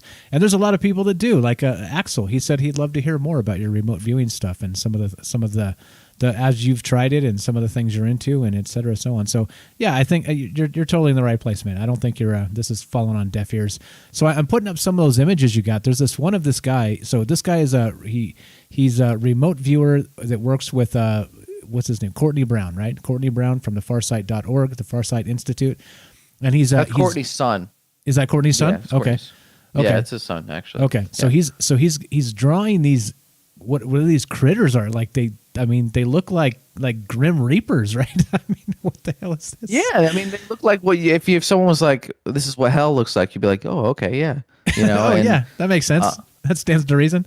You put a cloak on that guy. So you guys, that is the Grim Reaper. Reaper. Right. Like, look at that guy slinking around and stuff. And so these people, these things, these are like apparently there's like a somewhat of a caste system in that the reptilians supposedly, again, this is like all like, I haven't seen it, I can't validate any of it. I just keep tabs on it, right? In that they are genetically engineer and they create these like lesser beings to serve them, and they don't really think slavery, they don't shy away from it, and that these beings like serve them, and for whatever reason they like torture humans, or there's like some really gruesome drawings that they have, and it's like I said, it's kind of like hell. And and then if you like tied it in with religion and what our ancient cultures used to talk about, it's kind of all the same thing. It all makes sense. And this guy even mentions that the men in black that we see are actually products of them, and that they've created these like human things that look human, but they actually have like a reptilian face. And it seems as if they send that into human society to control, to change things, and that they're all underground, but their entrance ways are out, like looks like somewhere beautiful, like I don't know, Colorado or somewhere, like out in nature. And these are some of the things that they observe. But yeah, there's some gruesome pictures of them torturing. But then they also pick up on other entities. There's different kinds of entities that kind of align like in their negative agenda of like basically kind of like enjoying their power over a less civilized, a less advanced species. And supposedly these beings, like, it's kind of like, you can look at this and be like, wow, this is horrible, this is hell, whatever. But I mean, do you eat chickens? Do you eat cows? Do you eat meat? Do you hunt? Do you kind of like, we all as humans have this instinct to like rawr, get stuff and like, like testosterone, beat things up, kill it, right? Even like, I have like my little goat. I look at him and I have that instinct. I'm like, but no, I love you. Like it's like, so, it's as Bailey said, so is below as so above, it is as it is above. As above, so below. As above, so below. Perfect segue. Let's take this phone call. We got Kelly on the line. Kelly from Colorado. You're on with Troubled Minds with Mike and Ash. How are you, my friend? Good, man. How you guys doing? Doing well. Go right ahead, sir. What's on your mind? What do you think about the Boogeyman? Did we scare you tonight? I was calling up to give my opinion on the Boogeyman, or what people would call the Boogeyman. I mean, you would think about that and you would say it could be different things. The Boogeyman are different things from different cultures, different parts of the world. You have like, is it a paranormal or a supernatural? You know what I mean? Because even back then too, you have, or even now you have stories. You got stuff like the trolls of Iceland. They have stories about that, where they live in the rocks, and then, they couldn't even move a rock. There was a town that they had needed to move a rock to do some road construction. And the only ones who could talk with them was little kids. And little kids, they I guess, the child's mind is untampered with, so they could be able to see him and talk with him. Or you have examples like the Goat Man, or the New Jersey Devil, the Mothman, Bigfoot, the Wild Man, Shadow People, or is it giants, little people, trolls, fairies, or even like, stories that you hear passed down through generations, like, in Hispanic world, it'd be like the Llorona, the lady that killed her kids and she cries now. Yeah, with the screaming in the forest. La Llorona, right? Yeah, screaming in the forest. Yeah. So you got stories like that, so what is it? What are we talking about? Are we talking about stories, or just, or are they passed along that, that they're not make-believe, that what everybody else used to call, like what they say, it's just it's just mysticism, or it's not nothing real. You know what I mean? It's just to keep the kids in line, or is it real stories that are passed down through generations? You know, it's a good question on this topic here. Thank you. And it didn't seem like it was at first, right? It's like, oh, really? These guys are talking about the boogeyman? What the hell is this? But like, so you think about it, just even one layer deeper. And like Bailey was saying a little bit earlier, and like Ash is trying to kind of beat around the bush because we can't say these terms, right? Because you get labeled these other things. But, you know, talking about extracting not blood, but other things from the bodies of children. Chemicals. Right? Chemicals yeah. from the blood. Yeah. Caused by fear. Yeah. So, you know, we can't. So I encourage you to not to say it. I know you know what we're saying, but like you say these things and then bam, like the algorithms pick it up and boom. But I mean, there's kind of a lot here that maybe correlates to a lot of things, right? So not just, I mean, clearly folklore, mythology, you know, keeping the kids in line, telling them scary stories around the campfire. But then there's a lot more to it that, you know, last night we talked about that fifth dimension and, you know, Stranger Things a little bit. And maybe these entities have some way to come through one way, or like you mentioned with the Higgs field, maybe energy has a way to get back somehow. Like, who knows, man? Like, we are literally in the infancy of technology, and the stuff we're looking at is just shrug your shoulders, right? I mean, try and take your best guess. With technology, it doesn't always have all the information anyway. I mean, you got technology to probably see what someone would call, you know, a spirit or a hear it. You know what I mean? Using these technology or even old technology. But maybe it's just, you know, that there's some things that technology is never going to really, I mean, they might, you know, like I say, see it or hear it, but they're not even really going to understand. You know, you have old stuff like, you know, I get into all kinds of stuff, you know, but like I've been trying to look into like spell books or even magic, you know what I mean? Trying to go down into, and I'm not talking some like this newfangled new shit that they got. I'm talking some old, getting into where, you know, the old books talk about some stuff, you know what I mean? Like necromancy, or there's some books that I got, it's called the Picatrix, or even talking with, you know, you're talking about like, you know, controlling demons, like there was conversation we were having in chat the other night. You know, people, and that's the thing. When people say demons, I kind of question what they talk about. You know, I mean, what do they consider a demon? Or if you ever heard of like the book is called, it's like the Old Testament. It's like an old book anyway. It's called The Lesser Key of Solomon, which he was be able to control evil spirits or demons by using diagrams and wording. Yeah, so, that's one we haven't touched on that, the Lesser Key. Now, this is the thing, right? Let me ask you just real quick. I'm going to let you go after this, but with the Lesser Key and like demonic, like quote, demonic entities, do you feel safe kind of delving into that? I don't know anything about it. So myself, I kind of don't. You know what I mean? Like, again, not to call me superstitious, but I do understand there are things I don't understand. So I don't know. What's it make you feel about that?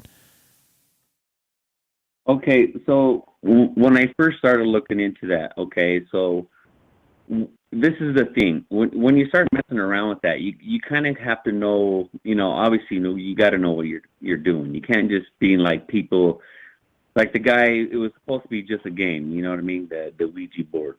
But when people don't know is that some of these, you know, you could be sitting around on, like, they could be, you know, where their house is at, or, you know, their farm or whatnot. They could be sitting on, like, what do you call them? Like ley lines, you know, power grids. Because then you have, you know, because those are things all over the world. They could be smaller ones, bigger ones. Like you have, you know, the Bermuda Triangle or the Dragon Triangle over on the Asian side.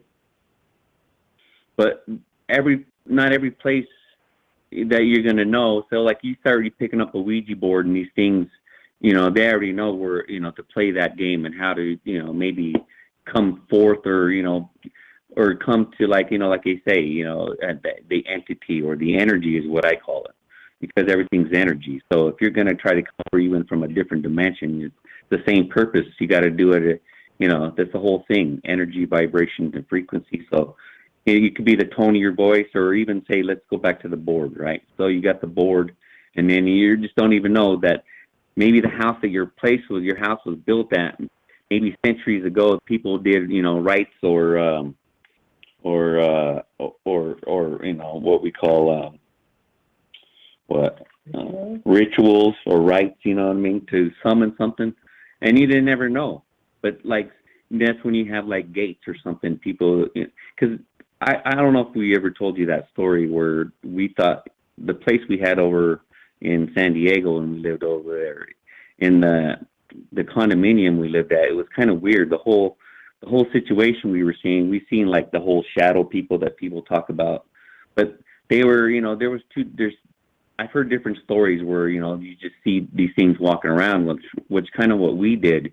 They were, they didn't really, it wasn't demonic, what people would say or anything like that. It was just, it seemed to me that we were getting like, they like to play games or something. We would have blankets. And I'm talking like big quilts, they would go over your bed. We had folded, that we had, we cleaned, laundry, whatnot, and then, set it on the bed, and next, we end up missing. And it's just a two-bedroom flat apartment, condominium, and where's it going to go? Just me and my wife that was in there. And then next, like, I don't know, maybe a week later or something, it pops up. You know what I mean? That's weird. But it's weird. That's weird. If you think about that, okay, go back to your question is if I feel good about it. You got to know what you're doing. So like, there's this book, I'm going to explain it. It's called The Ubiquitous. All right. And it's actually you have to learn what I found out is, and I feel more comfortable doing this, is learning our astrology, to knowing the lineup of the stars and the planets, and when to do it, when's the most powerful time to do something.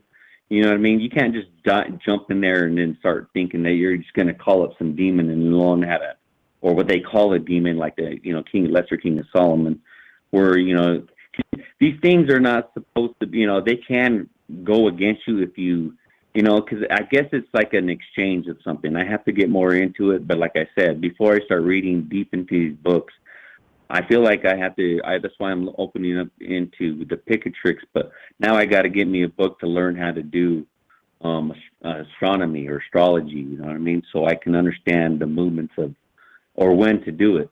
You know what I mean? Because if you was to try to do something like that, or even, and who knows what some of that stuff is? It's not just always like something to always up. To help you, throughout. Yes, it's there to, to help you, guide you or whatever, but not to like use that type of stuff. Once you become knowledgeable with some of that stuff, it's not to be a game to play with, you know what I mean? It's very powerful if some people can understand that. Yeah, agreed. Here, this is a comment you're going to love. I thought this was hilarious. Sherry from Facebook says, Kelly is who you call to kill the boogeyman. I concur. I want you on my side, my friend. Great comment, Sherry. That's why I'm here, man. Knowledge on down. Definitely good stuff, man. Okay, so you think there is some merit in the discussion of the boogeyman, right? Like it's funny that folklore becomes one of those things where you can it can turn into so many things, right? And there's going to be some things that are just fake, like you just shrug your shoulders, it's fake, But it's bizarre where when you have enough people with that ritual and the manifestation of the ritual, right, that maybe the fake thing becomes not the fake thing anymore, right? There's some weirdness to this world, my man. It's an upside down place, eh? Yeah, you can't, and that's the thing. You can't, you got to be open minded to that. So, and most people are closed minded. They think it's just like old wives' tales, or like just like we're talking about, just to keep the kids in line or whatnot. But some of these, in my other side of the family, I have a lot of Indian in me. So in my Native American side, these stories are passed down through generations, you know what I mean? And some of it has to do with like UFO. So if we're going to go back to even, I heard you guys talking about Stephen Greer. Now, what's amazing about that man is the things that he had accomplished right? And the things that he came about trying to bring disclosure out. He's one of the ones that assembled that one that actually brought a lot of people together so we can have this conversation. But for me, watching him throughout the years, you find questions of some of the stuff. It seems like, I don't know if somebody got to him or maybe now he's a clone or whatnot. But the stuff that he's putting out that I've, last few years, is just making me scratch my head. Then you find out that him and the other lady that, what's her name? She's always, they do a lot of stuff together. But yeah, they both met with some, with the Rothschild, one of the Rothschild brothers. And they had a conversation about UFOs. And then after that, that's when it seemed to me that they both went off a little different. You know what I mean? So it's almost, and they've also been, they've admitted that sometimes there was a guy that was feeding her and him bullshit. You know what I mean? Trying to, and some stuff that they were telling them that was real, but you had to decipher between itself to find out what's going on. But again, with Greer, I don't know, some of the stuff that he's doing, maybe he is messing around with something or calling in UFOs or maybe even like demons, drone, right? Or something that I've seen those videos that with the lights that he has. Oh, they seem fake, right? Demons or whatnot. They're saying they seem fake? No, when I seen the videos, to me, it's interesting. So this is the reason why it can be faked, but because I don't like things that when they do summoning this type of shit during the nighttime. You know what I mean? And yes, it's easier because, they're able to see them at night. They would approach like UFOs because you can summon. There's a guy that we used to follow in Los Angeles. His name was Robert Bingham. And he actually calls himself the Summoner. And he's on Facebook. But some of the stuff, he's an older gentleman. Sometimes if you look at some of his pictures, they look like balloons or whatnot. But he used to, every Sunday he'd invite everybody, like naysayers or non-believers or even people that want to see UFOs. He'd say, come down to MacArthur Park down in Los Angeles, and he would stand by this one tower. It would be like I think it was like the northwest corner of the park. And there was like this obelisk, right, and had an eagle on top. And, we went down there a couple of times, me and the wife, just to see, I want to see this shit. If he's going to pull out a UFO out of his ass, I want to see it, right? Yeah, exactly. So, hey, if you're going to pull a UFO out of your ass, damn it, I want to be there to see it. I'm with you, brother. Absolutely. Yeah, man.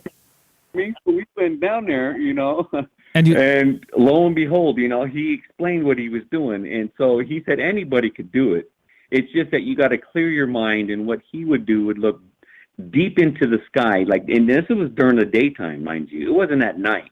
It was none of that shit at night where, all these people, they gathered around, you know what I mean? And then they, say they summon, you see some lights in the back, and some of it's pretty interesting. But the only thing with night, if you're going to do some shit like that, and there are some videos, shit that's got night vision and all that shit, you know what I mean? I agree. The new shit they've done, helicopters. If you can pull some shit out like that and give me a shape and size and fucking shit like that, I want to see that. Amen. I don't want to see some light background shit Amen. that's bouncing around. Amen. Anybody can do that. That's Amen. Amen. Amen, brother. You're preaching to the choir. Exactly. I'm suspicious of that guy. Yeah. Hey, we got to finish up, Kelly. I appreciate the call. I appreciate your thoughts. You're amazing. Say hi to Michelle for us. You guys are, thank you for listening. Thank you for contributing. Thank you for all your amazing thoughts. We'll talk to you soon. God bless you and the family, okay? All right, brother, man. You guys take it easy. Thanks a lot, man. You too. All right, there we go. Look at that. You put a phone number up, you get smart, amazing people call. Ash, you still there, buddy? Think so. Time to finish this up. Did you hear what he was saying? He's all, hey, if you were going to meditate and shit a UFO, I want to be there to see it. What do you think about that? Amen, brother. Yeah, it's interesting because Stevie Greer has a lot of his content up on his website, and there's some interesting videos and images, and it's kind of like what's that phenomenon where human brains, they try to make try to change what they're looking at in the faces. You know, like if you look up into the sky, you look at clouds, you're gonna see dinosaurs, lions, all kinds of stuff. But a lot of our brain is wired to look at faces and to interpret the micro expressions in them. That's why if a face is weird, like in a movie or whatever, we pick it out so fast. So we're kind of wired to see things. So a lot of that content, it's kind of like the same. It's like he claims to have like an ambassador alien show up, and it's like, yeah, it looks like something's there, and it could be something from the ethereal realm manifesting, or it could just be like, I don't know, fog. I don't know. So he does have cool videos of things in the sky. You could accomplish that with drones, though. And again, I would be less skeptical if he wasn't charging money. You know, he charges quite a bit to do these kind of like little events, and you know, he quit his day job to do this, and he was like a surgeon. So either that went wrong, or this is easier, and or makes more money, right? Like, yeah. So I don't know, like that always changed things. That changed everything in our lives. I think as you get older, it's like you don't want to work as hard, and I think that's like where a lot of people cut corners and stuff. So I don't really want to completely write them off. I don't think that's fair. I don't think it's fair to write anyone off. I think the only one I kind of really write off as like is Corey Good. That's the Corey Good. Emin says this. Comment on this. Emin says all these alien guys are either genuine, that will be co-opted eventually, or just plain CIA propaganda. That's a cynical take. There's a third column, crazy. Yeah, or just nutters entirely, right? That exists too. It exists, and this is unfortunate that it's part of the world that we live in, talking about these things, right? So you can actually, in a philosophical construct, really think about these things as they are. We don't know what they are, and be able to try and apply, actual brain work to this and science and things. But there are some people that are just not right, I mean, it is what it is. Like, mental health is a thing. And not only that, it's more a thing now than ever with COVID and all that. So anyway, I mean, it is a thing. You're right. It's a valid third option there. But yeah, go ahead.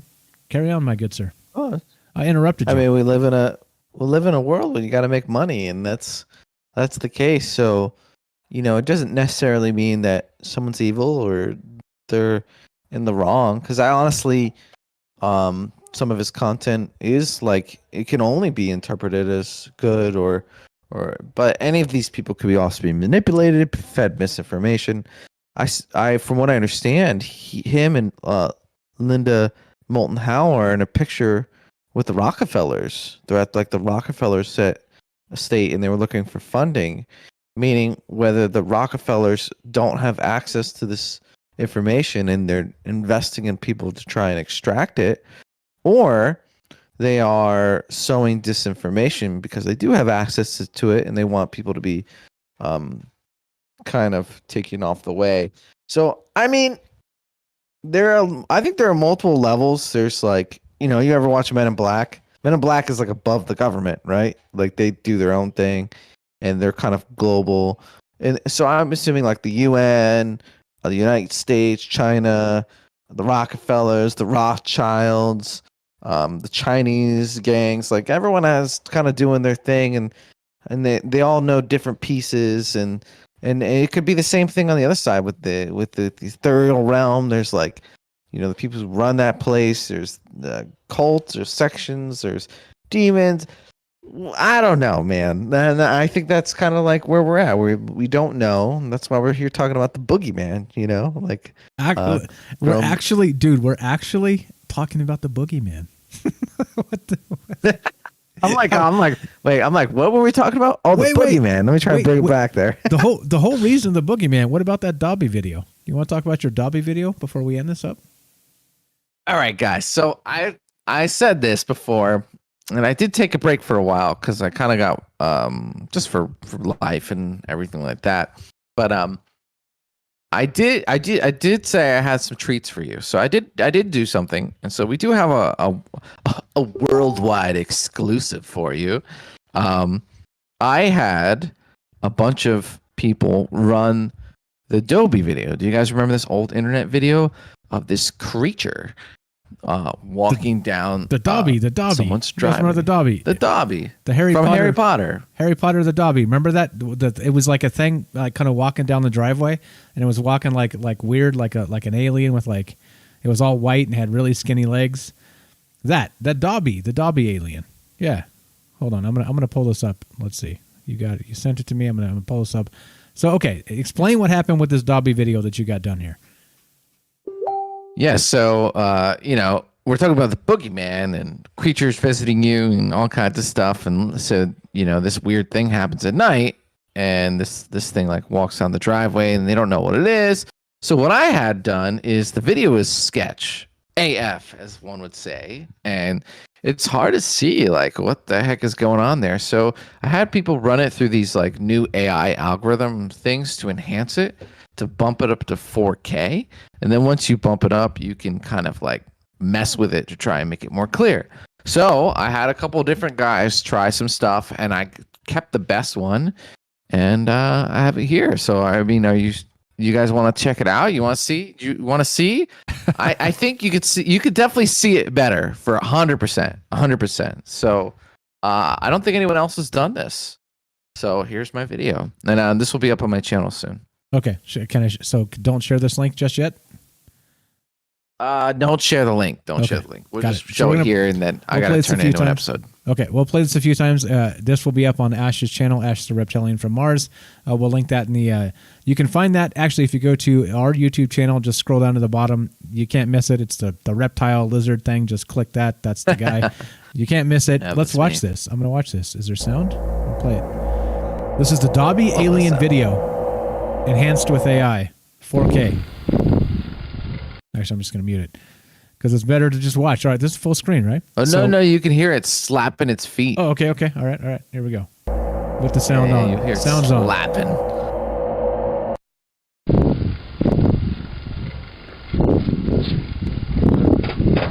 Yeah, so you...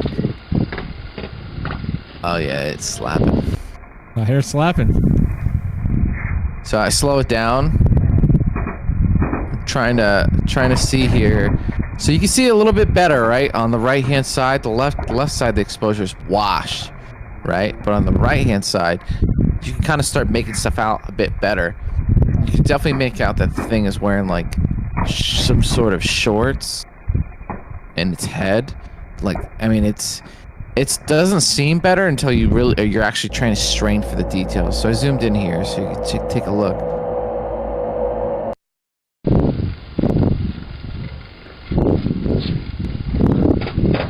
So what's weird about this video is, if you look at the kid's hands and feet, they like warp. Whether that's like camera stuff or whatnot. But if you pause it on some frames, you're like, what the heck? And the kid's walking super weird.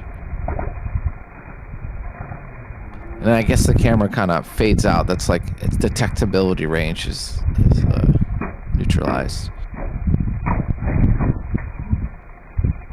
So what some of the accusations about this particular video has been that it was one of the neighbor kids or one of the friends or something that lived in the house or next door or something put on this, like a white little suit and then threw underwear on their head and then just like, kind of went flopping down the driveway here. But the people that live in this particular house, I don't have these pulled up ready to go and talk about, but they're out there when they're talking about that. There's no way this could be because the way we saw it on our camera was, I think it was late at night, and they have a bunch of reasons why this couldn't be the neighbor kid, like with underwear on its head. But yeah, nice here. You can definitely see that it does appear. You have to admit, it appears like there may be a pair of underwear on the head, or something. Like honestly, after the enhancement, I think it's just a kid with a shirt on his head walking around like a crazy person. Yeah, right. Chicken. That's kind of what it looks like, right? I mean, watch at the end when they turn their head. You could, like Tamron says, if you look, there's a ponytail, and I think it could just be the shirt tied back. but then again, I could be wrong. Like it could be the weird movement. It's impossible to tell. Now, I think maybe have them running it again, but this is much better than the original video. So what do you guys think about that? Boom. See, so I'm trying to do some original content here, try and provide some value to the to the community, one would say, and so I thought this was an interesting thing to give a shot here. And yeah, it's definitely wearing shorts, right? But man, look at those lanky legs and the way it's walking. Creepy. Very much like it's a kid. That's a creepy kid. Like a drunk kid, they say in the chat. yeah, crazy stuff. All right, so keep an eye out for this video. This will, if you want to check it out on full screen and high def and the whole deal, like Ash is going to do, he'll have it up on his channel. You want to link your channel? Let's get your channel. Actually, I've got your channel. Hold on, I got it. It's right there on the thing. It's right there on the thing. Hold on. Please subscribe, guys. And I'm already subscribed. I'm already subscribed. Here you go. This is Ash's channel. You better be, Mike. Yeah, damn right. I was your first sub. Dude. I'm gonna check it right now. I was your first sub, damn it. All right, here we go. I'm dropping this in the chat if you guys want to check it out. This is Ash's channel. He will actually upload this with some commentary and some other stuff, talking about this particular video and how he did some actual 4K enhanced business with it. And go follow Ash's channel because he's here having a good time with us talking about aliens, conspiracy, and the paranormal. So go give him some love. Go follow that channel, guys. Check out my channel, guys, and I try to drop content. So like my last two videos is literally I mentioned Stephen Greer's stuff about alien false flags, and before that about a mantis alien influencing pharaohs to build the pyramids. So that's the kind of stuff we talk about over there. It's pretty nuts.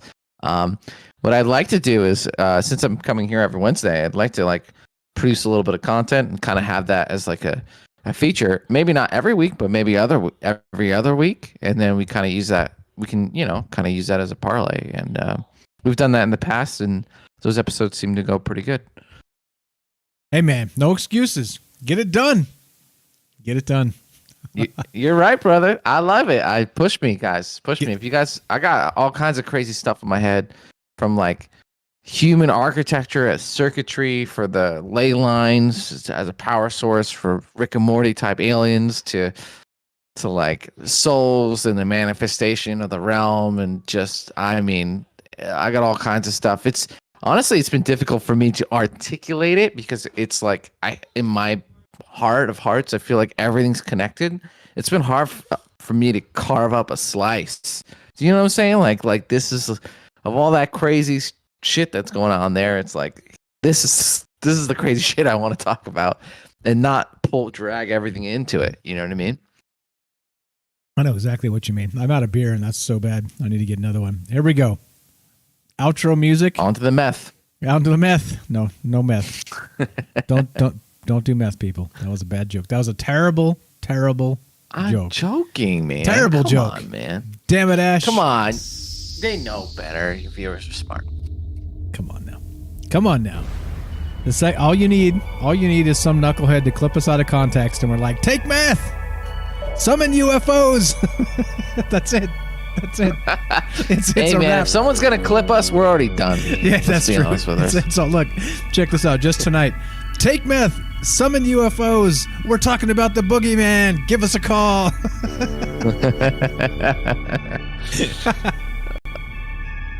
Oh, well. Yeah, honestly, like today in cancel culture, you just gotta stand up and be like, "Yeah, that's what I said. That's what I said. Care. Fuck off. Whatever. I said it. Fuck off." Exactly. Let's finish up, my man. You can't let them get an inch, because then when they smell blood, man, that's it.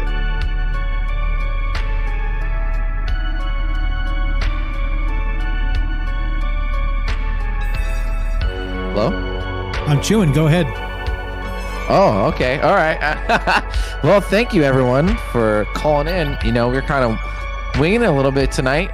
We wanted to do something a little bit more whimsical based on the Adobe video, and it turned out really good and had really good calls. Honestly, I enjoyed hearing your stories.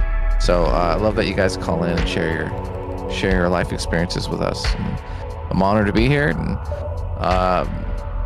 thank you for listening to me talk about crazy stuff, and we're all in it together. We're all on the same planet, the same green and blue sphere floating through space at a bazillion miles an hour. The blue marble, as Carl Sagan said.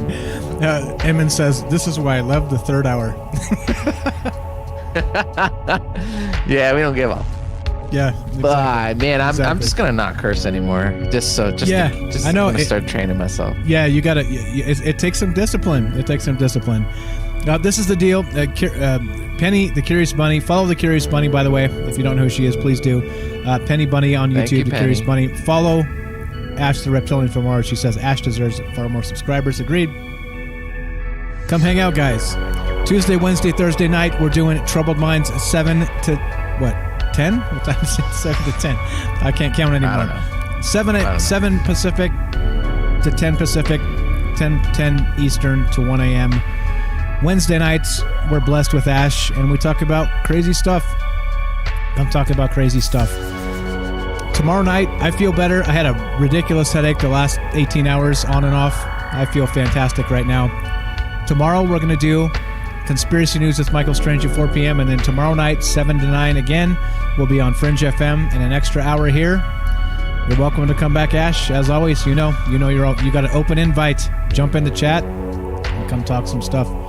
You guys are the best. Thanks for hanging out with us. I know you could be doing a million things right now, and you are here with us. It means a lot. Thank you. Absolutely, guys. And yeah, it's just it's growing little by little, and more people. We love the calls. It's becoming part of their routine. It's really cool, Meg. And I was just a caller myself, and this is a team effort, right? So it's a team. Again, glad to be here. Thanks everyone for calling in and telling us your stories. Murph. You guys have a great night. You're listening to Troubled Minds. I'm Mike. This is Ash. Be sure, be strong, be true. Thank you for listening. From our Troubled Minds to yours, have a great night. I'll be back tomorrow at 3 p.m. Pacific. Conspiracy News tomorrow night, 7 p.m. Pacific. Troubled Minds, you guys stay safe. Be good to each other. We'll talk to you soon.